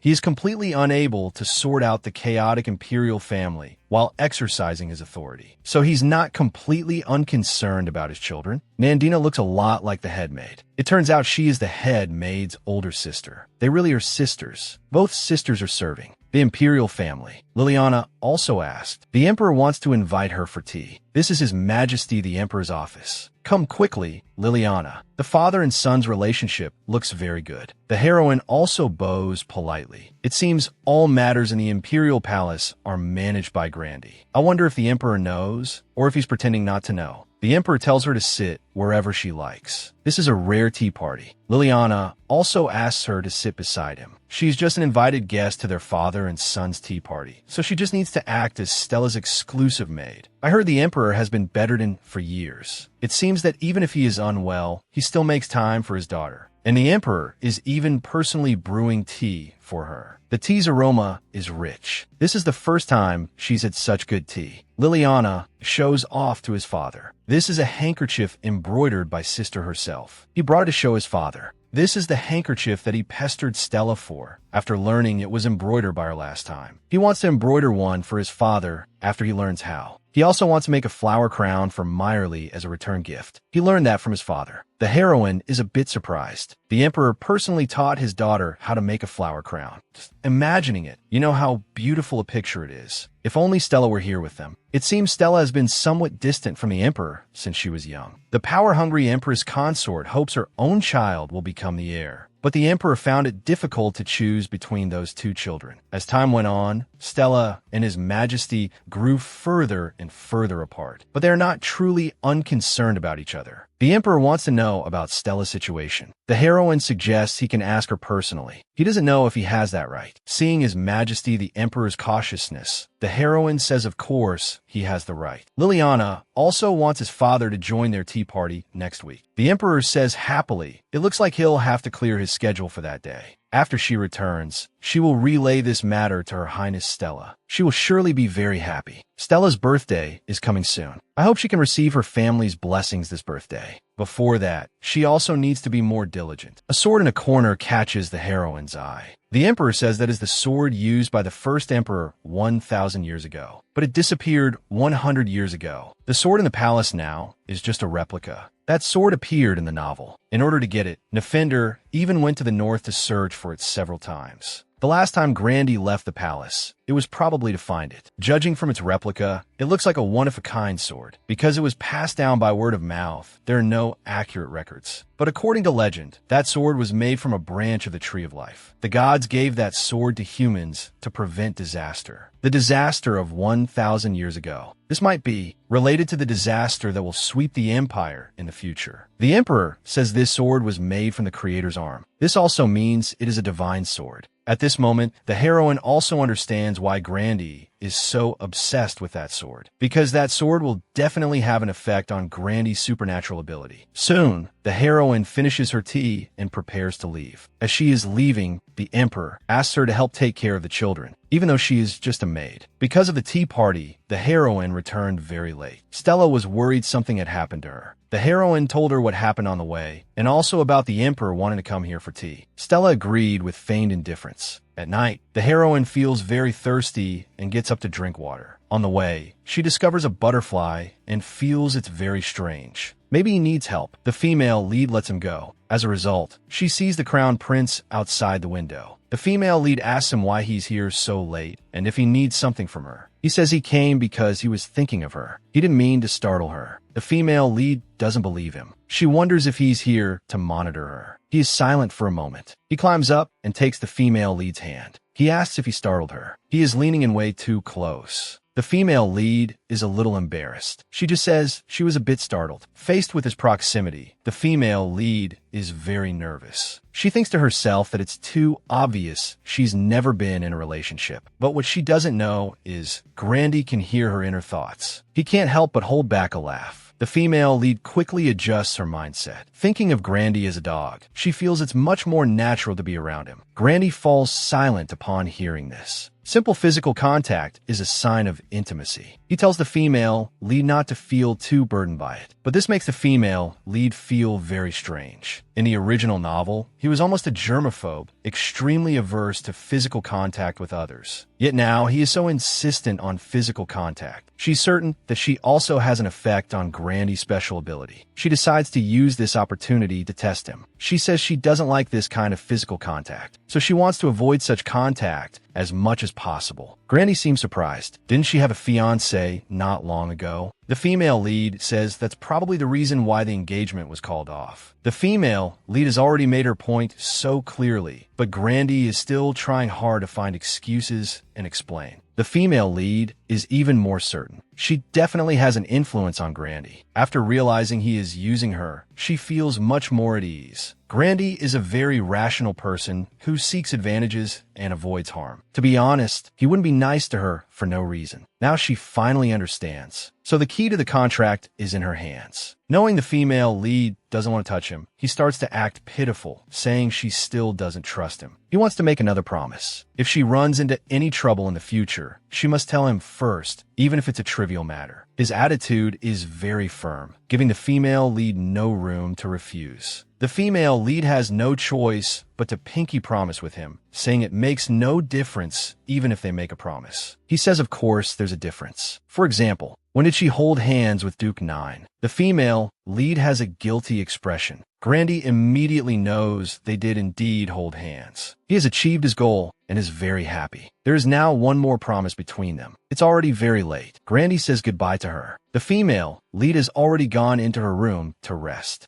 Grandy looks back at the female lead's room, feeling it's incredible. It was so late, he had originally planned to just take a look and leave. Who knew she would suddenly open the door, and he would even get her to make such a promise? She's clearly just a pawn, but he is being too persistent with her. In my world, there are only two kinds of people, those with value to be used, and those who are useless. Where is this unfamiliar feeling leading? It's obvious he has already fallen for her. She has a pair of ocean blue eyes, like the sky over the city. Perhaps from the first moment he met those eyes, the gears of fate began to turn. Today is the day for Stella, Liliana, and the Emperor to have a tea party together. But Stella looks extremely irritated. This is because an uninvited guest has arrived. After all this time, he has shown up again, that stuttering crown prince. And not only did he show up, he also shifted the blame onto her, saying she was the one who invited his family to have a tea party together. He's deliberately making things difficult for her. As expected, the tea party was ruined. Since he was already here, Stella couldn't drive him away. The Emperor also arrived. Since last year's founding festival, this was the first time they had gathered like this. Liliana was also very happy, while the princess and the crown prince both remained silent. Stella was still glaring at him. Recently, Liliana has been taking lessons because her older sister said that royalty must be well-mannered, and she made her first handkerchief. The Emperor was a bit surprised. The imperial crest is very difficult to embroider. Liliana said it was thanks to her older sister that she was able to finish the embroidery. Stella said, a bit bashfully, that she only helped out a little on the side, and the handkerchief was actually a gift for him. They started to discuss the flower wreaths in the garden. Watching all this from the side, the female lead thought, this is great. The rift between the father and daughter seems to be slowly mending. If Liliana hadn't been here, this matter definitely wouldn't have been resolved so smoothly. It is said that when Stella was eventually imprisoned in the tower, the Emperor's illness had worsened, and he could only watch her helplessly from his sickbed. It's impossible to imagine what Liliana or the Emperor must have felt watching Stella like that. But this time will definitely be different. Speaking of which, she didn't expect Deal to show up here this time. What on earth is he thinking? They were happily discussing the black tea their father brewed. At this moment, the Emperor suddenly broke into a violent coughing fit. He didn't want to ruin the atmosphere and planned to go out for a rest, but ended up collapsing on the ground. Stella and Liliana both had shocked and worried expressions. The female lead was also shocked. His Majesty had actually fainted. Fortunately, he was still breathing. He needed to be moved to a nearby palace as soon as possible. At the female lead's reminder, he finally reacted, saying to move him into his room. The female lead instructed Lala to go to the main palace and call the physician. He directly picked up his Majesty and moved him. Inside the room, they all fell silent. She didn't expect the Emperor's health to be so frail. If this continues, won't something bad happen? The The emperor finally woke up. He glanced around to see where he was and said he was fine, that they didn't need to worry. Stella was angry when she heard this. You call this fine? Liliana was very worried. Father, are you very sick? The emperor gently stroked her face and said he was fine. He fainted, yet he says he's fine. It seems he doesn't want to show his vulnerable side in front of his children. The physician began to treat the emperor. The princess beside him said, Your Majesty will get better slowly. The emperor felt very guilty. This rare tea party was ruined because of him. Stella said it was just drinking tea and chatting. They can just hold another tea party next time. She didn't intend to not see him again. Once His Majesty recovers, Liliana wants to see her father every day. The female lead was moved seeing this. This is what a family should be like. Grandy glanced at her, signaling for her to go outside. After going out, he changed his appearance. It was easier to talk this way. He attended the tea party this time to confirm the changes she had brought about. He hadn't expected that she could change the people around her so much. Seeing it with his own eyes made a deeper impression.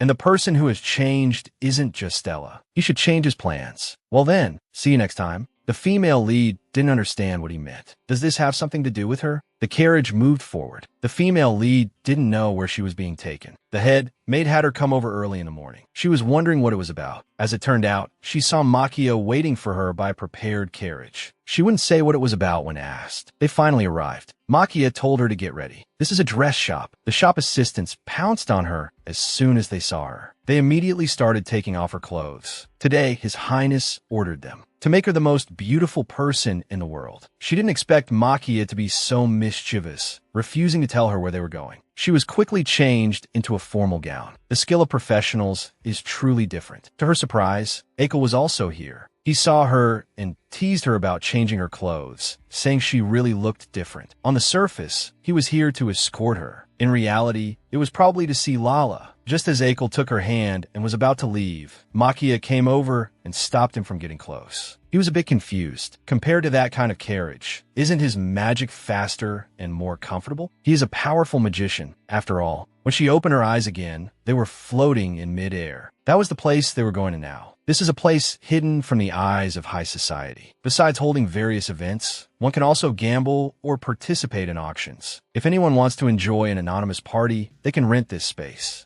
It was Grandy. He had been waiting for her. He even draped a cloak over her, saying she must be cold. Akel said sarcastically, The weather is so nice today. Does he have a problem with her clothes? After all, he can't let her be poached by someone else. He even specially prepared a mask. For this banquet, he just wanted her to accompany him. She didn't have to do anything. It was probably for something related to his special ability. The female lead had just placed her hand on his. Grandy felt something was wrong. Her eyes had returned to their original state. His magical item could not possibly have malfunctioned. Looking at her hair color, it hadn't changed either. So there must be some other reason. For now, this was all he could do. If she wears a mask, it shouldn't be so conspicuous. Akel isn't going with them. He has other things to do. Grandy didn't know when they had gotten so close. The female lead says it's because they're friends. Akel and she are friends? Then does that mean he and she are also friends? But Grandy doesn't want to be friends. However, he's not in a hurry. After all, things are interesting enough as they are. The female lead didn't understand what he meant either, but she will try her best to figure out the answer. What magnificent party. Compared to the rigid and dogmatic world of high society, the atmosphere here is indeed very different. And the owner of this place is Grandy. If she had known, she would have asked for more money. The auction now officially begins. Grandy reveals a smile. It's finally starting. The atmosphere in the auction house is heated and truly captivating. It's all things she can't afford. This is her first time at an auction, and she finds it very interesting. But Grandy doesn't seem very interested in it. Next up for auction is a jewel containing the power of a fire spirit. The deep red flame looks like it would suit Lala, but she has no money and can't afford it. She can only give her own jewels as a gift. Those rubies were what she bought back when she was thinking of IX. Grandy heard all of this. The next item is the final work of this era's most outstanding artisan, De Beers, the goddess's tear. When the female lead sees it, she feels it's very similar to Deal's hair, which shimmered under the moonlight last time. After hearing this, Grandy raises his hand to bid, wanting to win the item. The price has been raised to over 3,000 gold coins. It seems like a winner is about to be decided. Grandy finally raises the price to 4,000. No one else in the room continues to bid. Grandy successfully obtains the goddess's tear. The female lead asks if he came here to buy this. He says he just felt like buying it when he saw it. Next up is the sword of the first emperor who founded the Manhwa Empire. The female lead is shocked to see it. How did it end up here? At this moment, the lights in the hall go out. Grandy leads her out of the auction hall. He tells the female lead to hold on tight. Akel is casting a spell from above, covering the entire building. They've arrived. As planned, Akel has driven them into a magic barrier. Grandy warns her that it will be dangerous from now on, so she must stay by his side without taking a single step away. A group of people appears before them. They have been scurrying around in the dark like rats. This time, they've finally shown their faces. Grandy asks them why they are after that sword. If they answer his questions properly, he will send them back safely. The man in black is not afraid at all. He thinks he can escape. However, Grandy has long since set up an ambush. Seeing the situation is not good, he plans to use a dirty trick, but he is interrupted by a force. Grandy won't fall for the same trick twice. The female lead feels it's very strange. What was that just now? Did the light pierce through his body? It seems that wasn't ordinary aura or magic. Didn't he just say he was a pacifist? Now he denies it. The female lead thinks to herself that he's truly a demon.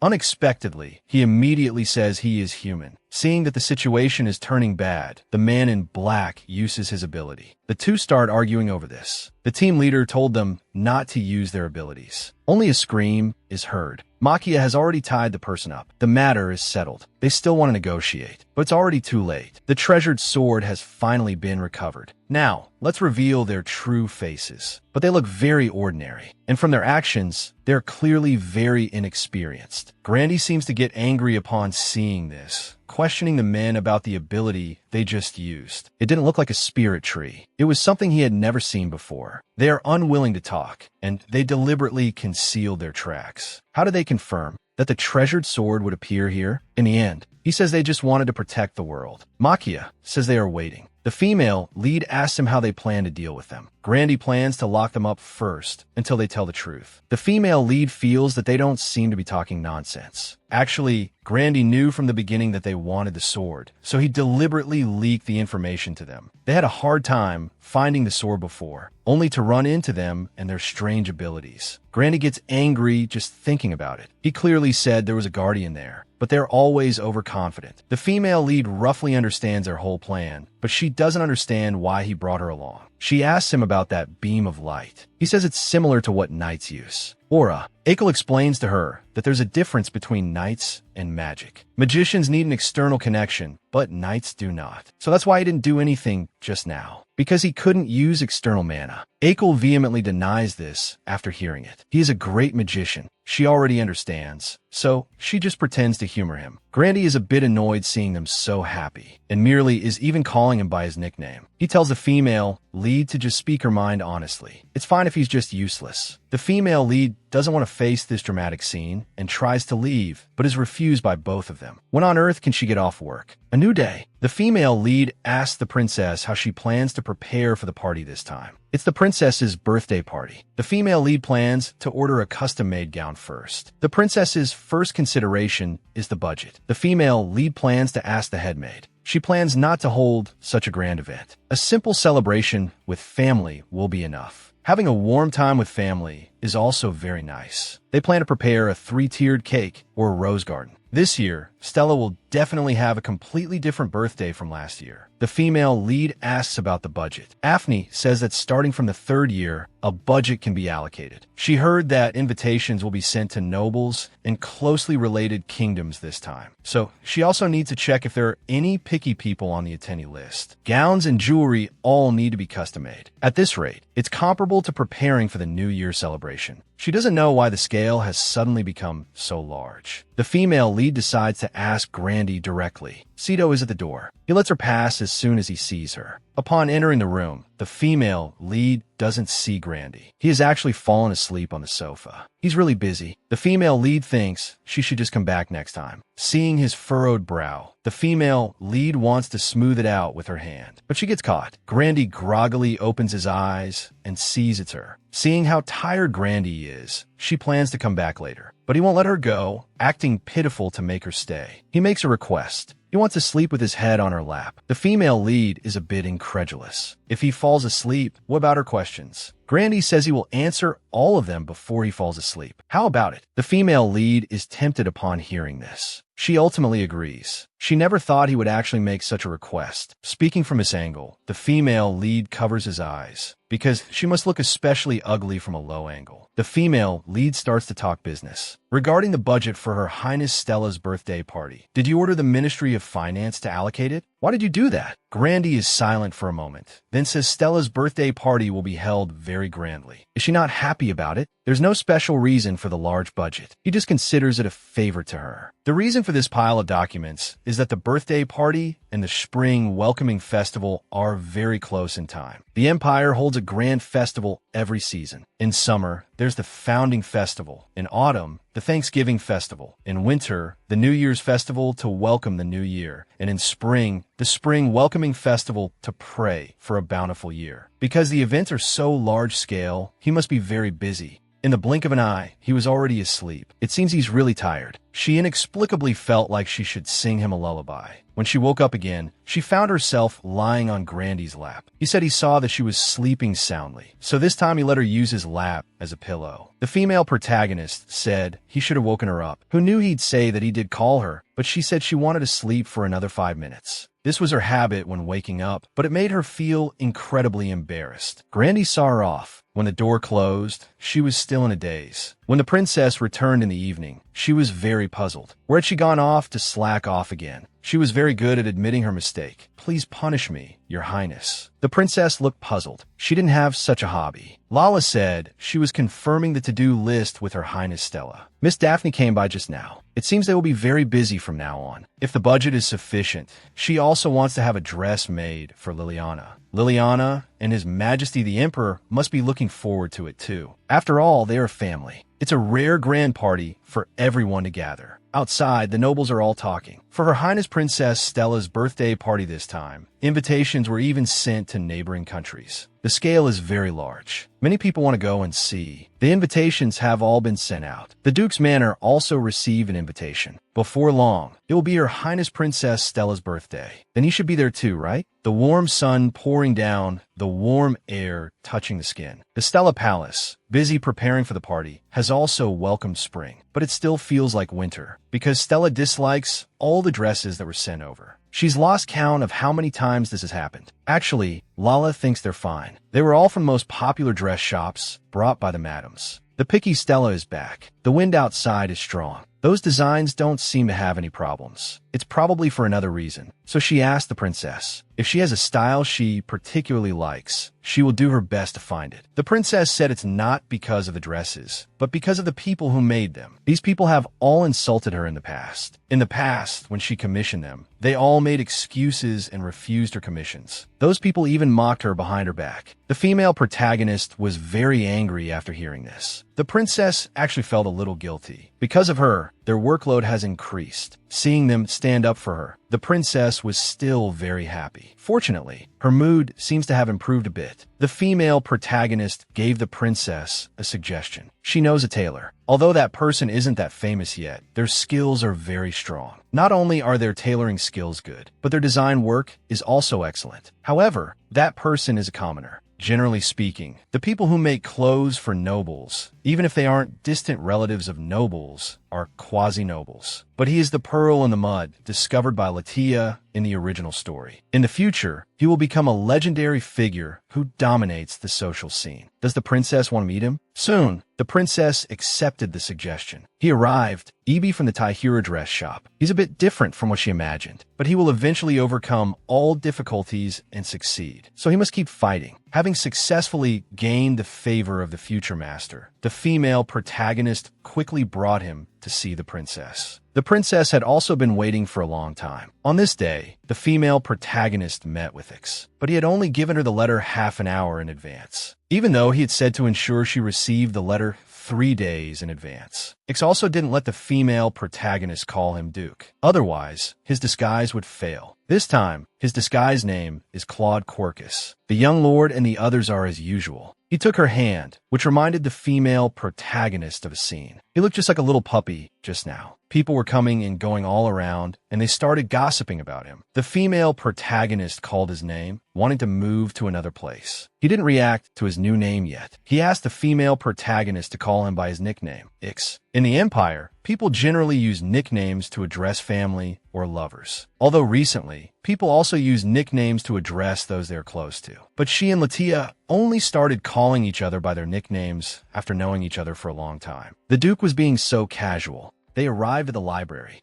The female protagonist called his name in a low voice, which surprised him a little. Seeing his strange expression, the female protagonist wondered, did her whispering make him feel uncomfortable? Staying here should be fine. The female protagonist felt very angry. The Duke had only changed his hair color. He originally gave off a cold and domineering impression, but now he looked much gentler, giving off a very peaceful feeling. If only he could be a little more considerate of her. For example, the invitation he sent. After they let go of their hands, the Duke still looked a little dissatisfied. The female protagonist didn't quite understand. She mentioned that she's been busy with the princess's birthday recently, so it might be difficult to find time for a while. The Duke said he had a question. He wanted to confirm something, because if Mayeli didn't come, it would be meaningless. But he didn't know how to bring it up. He wanted to write a letter to ask her, but he didn't know how to phrase it properly. In the end, he just wrote meet at the library. Finally, he asked her if she would attend the banquet. The female protagonist said of course. Her Highness Stella had personally given her an invitation. The Duke's eyes showed some surprise. He said, I see. Thank you for telling me this. Then he left, saying he would contact her next time. The female protagonist thought he was going to ask some incredible question. When she returned later, Madame Proms came by. Her Highness is in class right now. Lala seems to be unhappy. Lala told her what was wrong. She might not be able to attend the party. The two found a private place to talk. She really wants to attend, but her current status is that of a fugitive. What if she runs into her sister Lasvi at the party? Wouldn't that tarnish her Highness's reputation? The female protagonist felt it was a pity. She wondered if there was any other way. Just as the two were in a difficult situation, a sound came from outside the window. It was actually Grandy who came over. This is the third floor, yet he got in so easily. He told her not to worry about the Chris family. He has already arranged a new identity for Miss Latia and also dealt with the Chris family. They will soon go bankrupt due to financial difficulties. They shouldn't have the leisure to care about things like parties. So she can just attend the party with her new identity as Latia Incelia, the adopted daughter of the Incelia Count family. Although this identity was bought with money, as long as she acts cautiously, there shouldn't be any major problems. The Incelias are a famous knight family, and they shouldn't be short of territory. Why would they accept money to take in an adopted daughter? Lala asked him why he would go to such lengths to help her. He said there's no particular reason. If he had to give one, it would be that if she didn't attend, Miss Mayeli would be sad. The two fell silent at once. Lala doesn't think he's the type to do things without expecting something in return. Granny said that wasn't wrong. If she was really worried, the female protagonist quickly interrupted their conversation, telling Lala to be grateful for his help and not let him state his conditions. Lala went along with her and said okay. He originally came here to say something to Miss Mayeli. In that case, he'll come back later. Watching his disappearing back,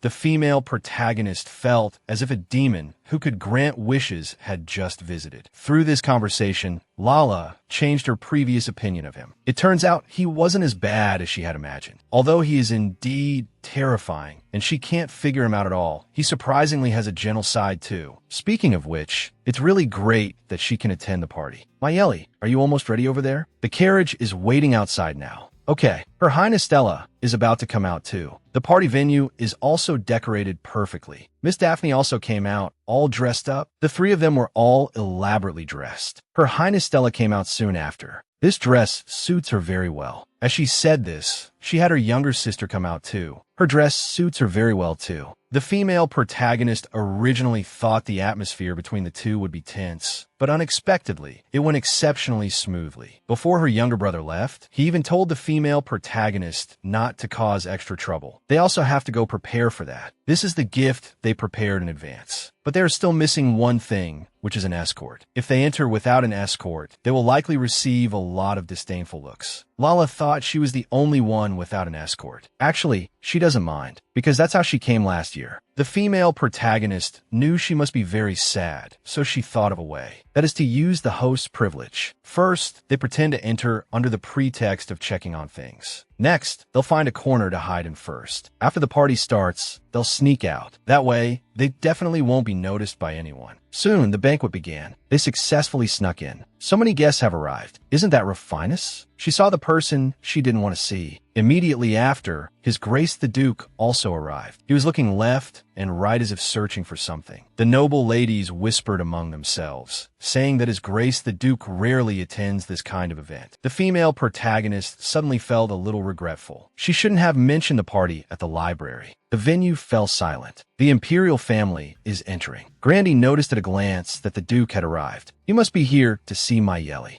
The Emperor spoke on the stage, welcoming everyone to Stella's birthday. He took his daughter's hand and walked down from the high platform, preparing to dance the first dance to celebrate his daughter's birthday. They were all very happy for the princess. Her Highness Stella has really grown up a lot. At the banquet, Miss Daphne found her and introduced her fiancé, Zeltva. Latia could see that the two had a very good relationship. Soon, they left Latia. She went to get a drink. She was feeling a little bored standing here. Unexpectedly, His Highness the Crown Prince walked over. He came over and struck up a conversation with her. A barrier was set up around them, so no one could see his true appearance. He mentioned that the Duke had also entered. The female protagonist's expression was one of surprise, but he had thought she would surely know he was coming here. But looking at her reaction, it seemed she was unaware. But didn't she and the Duke hold hands? Miss Mayeli, you haven't forgotten our promise, have you? Not to be alone with Dukix, and to tell him no matter what happens. She couldn't be planning to put his mind at ease and then go to the north with the Duke, could she? Coincidentally, the Duke came looking for her at this moment, saying he had been looking for her for a long time. At this moment, he was a little surprised. Why was the Crown Prince here? The two greeted each other, but the atmosphere was filled with confrontation. The female protagonist was in a difficult position. The Duke asked her why she didn't have an escort. Doesn't she like him? That was a long time ago, and His Highness the Crown Prince is still here. So she quickly clarified her position, saying it was a misunderstanding before and she will absolutely not pester him in the future. The Crown Prince, now exuding a low pressure, asked, "So you two did meet alone?" The female protagonist felt very shocked. The Duke reached out his hand in concern and asked, "You don't look so well." Before he could get close, the Crown Prince pulled Mayeli into his arms. The two of them looked like they were about to fight with their eyes. The Duke was very displeased and told him to let go of Mayeli, that you're making her uncomfortable. The Crown Prince completely ignored his words and said to her, "Let's go for a walk." And his tone was no longer stuttering. At this moment, thankfully, the princess walked over and called her name, asking what she was doing here. She had been looking for her for a long time. The female protagonist felt like her savior had arrived.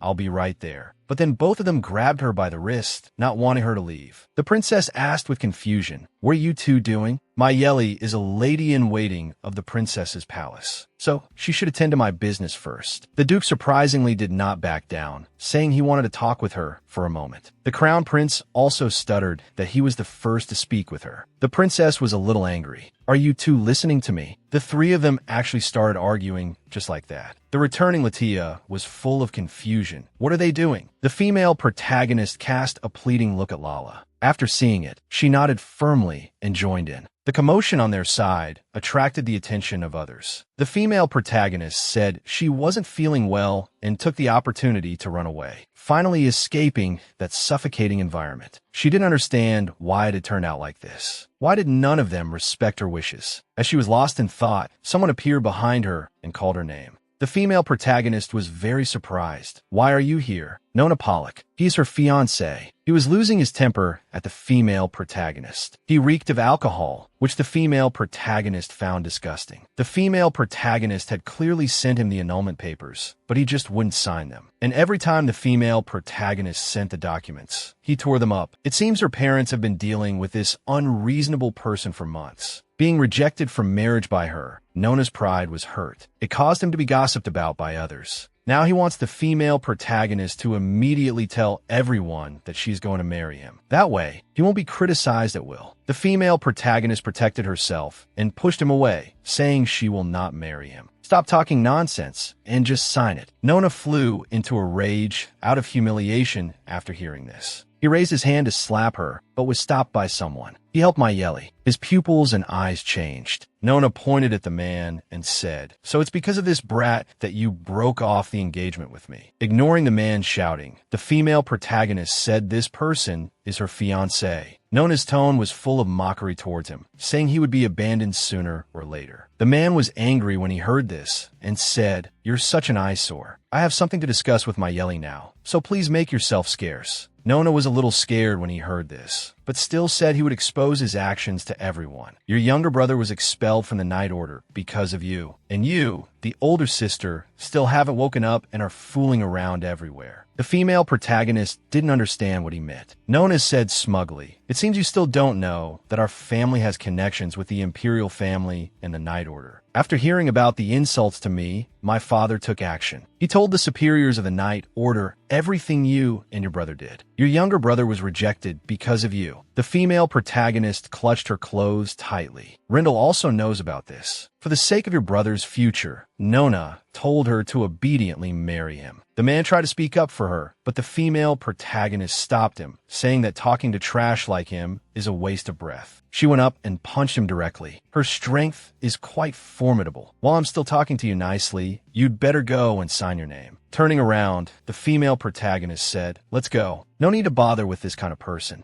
I'm sorry you had to see that. Your strength is really something." He came over because he wanted to have a proper talk with her. The Duke noticed her difficult situation at the banquet and asked, "Is the person you like now His Highness the Crown Prince?" At the banquet, the Crown Prince was very unhappy. If it weren't for them interfering, it wouldn't have turned out like this. The crowd was gossiping about what had just happened, saying, "No one can refuse His Grace the Duke, right?" The Crown Prince was very angry when he heard this. He didn't want to deal with those fools anymore. He summoned his subordinate to investigate Count Alcon, Count Latham, and Viscount Beamat. Have them locked up in prison for life. It's impossible that no dirt can be found on them. How could that kind of scum be clean? She should be with the Duke right now. They're near the lakeside in the rear garden. During this time, he had investigated all information about Mayeli, including the Silling family's bloodline, but he still couldn't figure out why she had an effect on his powers. Who on earth is she? At the auction house that day, he clearly felt it. When Mayeli's hand touched him, all the information from the surroundings flooded into his mind. He could freely control the power of light. At that moment, he was like the legendary first emperor. There must be something between her and Duke Cornuda, but he still couldn't be sure what their relationship was. But this was interesting enough. Then he should go pick him up quietly. Does he have a crush on His Highness the Crown Prince? The female lead said, "How could that be possible? How would he dare to like him? He is about to go to the north. The territory has been unmanaged for a long time. There are many things that need his attention." He wanted Mayuri to go with him, to the north. In that instant, everything around them fell silent. The female lead refused him, stating that she didn't want to leave the imperial capital. He said in that case, he would finish handling matters in the north and then come back for her. After all, he needed her. The female lead thought that no matter what, he would still pay her the 5 gold coins every month as usual, right? After all, the contract didn't specify any other conditions. They wouldn't be able to see each other for a long time. Could he ask her for one last favor? The female lead was just about to reach out her hand. Someone was approaching from behind. It was actually the Crown Prince coming to find her. The meeting of the three was exceptionally awkward. The female lead felt that she was doomed. Caught red-handed, the female lead started to lie, saying they were just passing by, although she thought it sounded ridiculous. He actually smiled and believed her words. He moved closer to the Duke, saying he didn't look like the young Duke of the Corcus family. Could it be the Duke in disguise, enjoying a private rendezvous here? He said with a guilty conscience that Grandy was being unreasonable. He was the eldest son of the Viscount Corcus family, Alertes.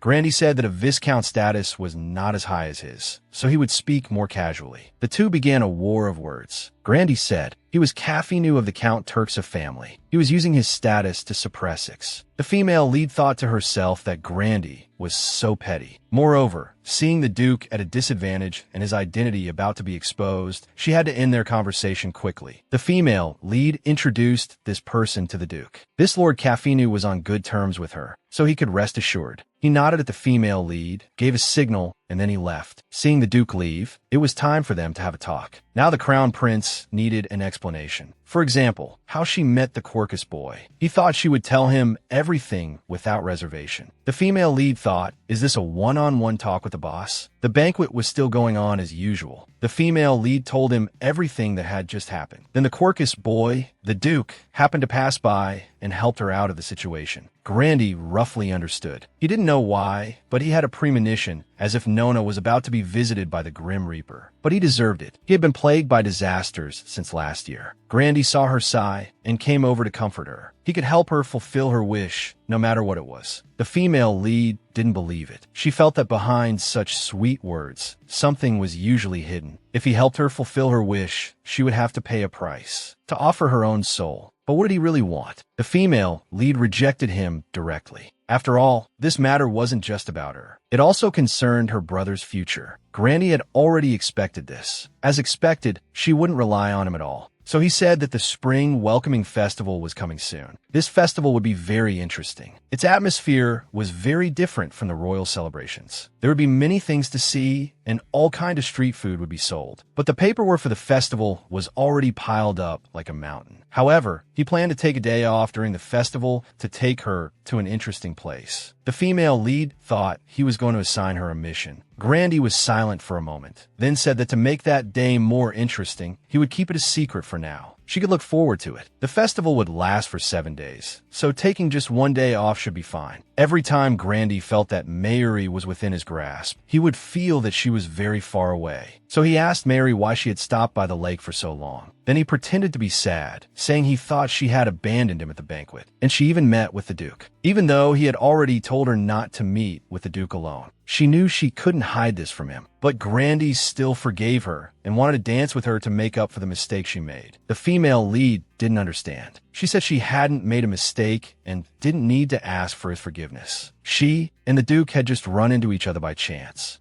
Grandy knew this approach wouldn't work, so he could only act pitiful, wanting to dance with her. The female lead could only reluctantly agree. Grandy placed his hand on her. The two were very close. Following the rhythm, Grandy told her to take it slow, that it was okay. Grandy was already deeply immersed in her eyes. She was too dazzling. He couldn't look away at all. After the dance, she went back. She felt like she had just been in a dream. Time passed so quickly. At the banquet, she found her brother. She had something to say to him. He already knew.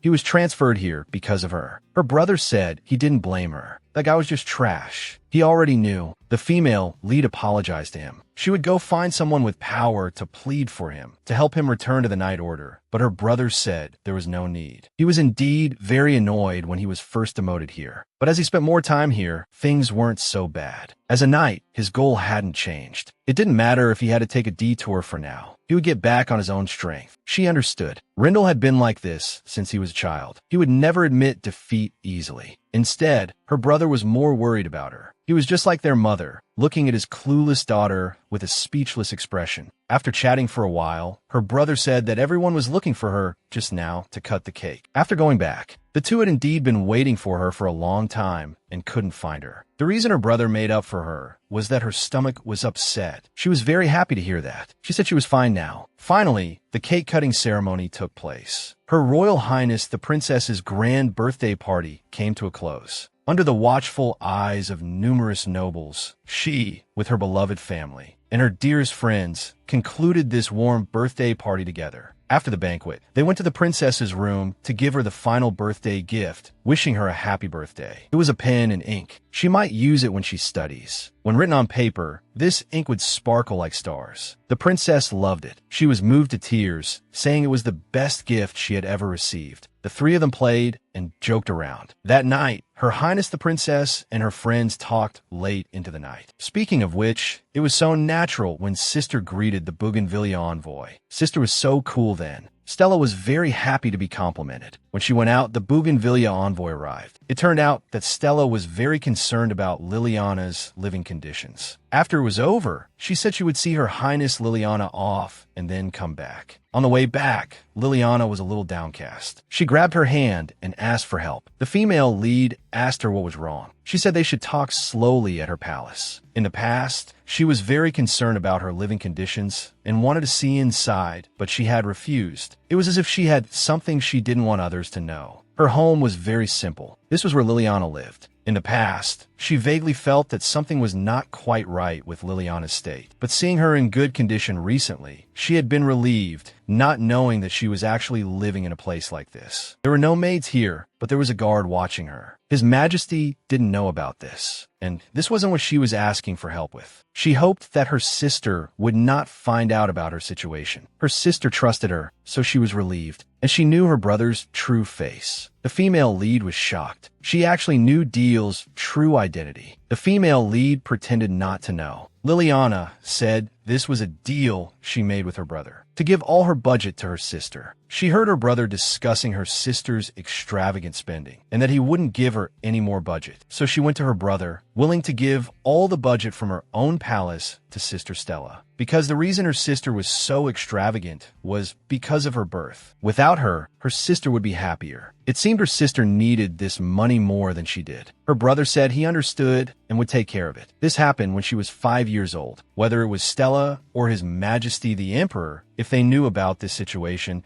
they would probably receive a considerable shock. Even so, even if Liliana had personally asked Grandy, he shouldn't have agreed to such a request. She seriously suspected that Grandy was acting, with the aim of making her give up her budget. But Liliana didn't think so. Her brother looked very tired from handling official duties at the time. She knew Mary was concerned about her. At that time, no one cared about a newborn child. A child couldn't survive without being cared for. But it was Brother Deal who took care of her back then. At that time, the only person who cared about her was her brother. The female lead was very surprised to hear this. Grandy, who was oppressed by the nobles, would actually help the daughter of the imperial consort from the noble faction. Liliana just didn't want to make things difficult for her sister now. She could only agree. Before leaving, she had one last question. Why was there a guard following her? Liliana didn't say, and the reason she sought her out was because her brother would listen to her words. Because she was special, and her brother's gaze was always on her. And when she grabbed her hand, she felt a power. She suddenly understood that Liliana also possessed some kind of special ability, but because its energy was weak, it had not yet awakened. Now her heart was heavy. It was said that the Empress, Grandy's mother, came from a border counts family. The forces supporting her were weak. So after the imperial consort joined forces with the noble faction, she was immediately put on the defensive. After that, the Empress passed away early, and the crown prince, left alone in the world, grew up amidst contempt and neglect. Perhaps Grandy once saw his own shadow in Liliana. But it should still be difficult for Grandy to have good feelings for Liliana. After all, the imperial consort had caused him to be isolated, and Liliana was the imperial consort's daughter. In the past, the Empress and the imperial consort fought against each other for power, and now neither of their children could live happily. At night, she found the crown prince to deliver Her Highness Princess Liliana's message, which was to keep the matter of the budget a secret. With this, the matter Liliana entrusted to her was considered complete. But how could it be okay to let such a young child live in that place? A young child had given up everything to live alone in such a place. So she spoke up. May I make a suggestion? In Liliana's palace, when she woke up again, many maids had arrived. She heard they were sent by her brother. She wasn't very happy, thinking she had done something wrong. However, when she opened the door, she saw Mary's bright smile. Her arrival was a bit sudden. She explained that this was an order from His Highness the Crown Prince. He had ordered her to move to Stella's palace. She had told His Highness the Crown Prince to let her live in Stella's palace so that she could learn social etiquette, and he readily agreed. Her Highness Stella has already agreed. Is she willing to go? Liliana said through her tears that of course she was willing. Saito felt that this approach was improper. Should they continue to send people to monitor the Crown Prince? He said there was no need, and even if he ascended the throne, he had no intention of going after Liliana's ability. Her power was weak anyway. More importantly, Mary had the ability to help him enhance his experience. At that time, her request was to change Liliana's residence. Stella was already waiting at the palace gate. They could finally live together. Fortunately, this matter was resolved properly. Actually, she hadn't held out much hope, but what she didn't expect was that he would listen to this suggestion, which was of no benefit to him so readily. The emperor looked at the scenery in the distance. Liliana had told her father everything. He was very surprised. For many years, he had been an incompetent emperor. Due to his noble status as the imperial grandson, he still ascended the throne despite his frail health. But he spent more time lying in bed than sitting on the throne. Real power fell into the hands of the nobles. He could only watch as the imperial authority declined. And at the center of the struggle were the empress and the imperial consort. Unwittingly, he had become a useless figurehead. He did not favor either side, but by doing so, he was tantamount to supporting the imperial consort who was skilled in scheming. Before the empress fell gravely ill and passed away, she had asked him why he was so cruel to her and Deal. Then she fell ill. After the empress passed away, during the time the position of empress was vacant,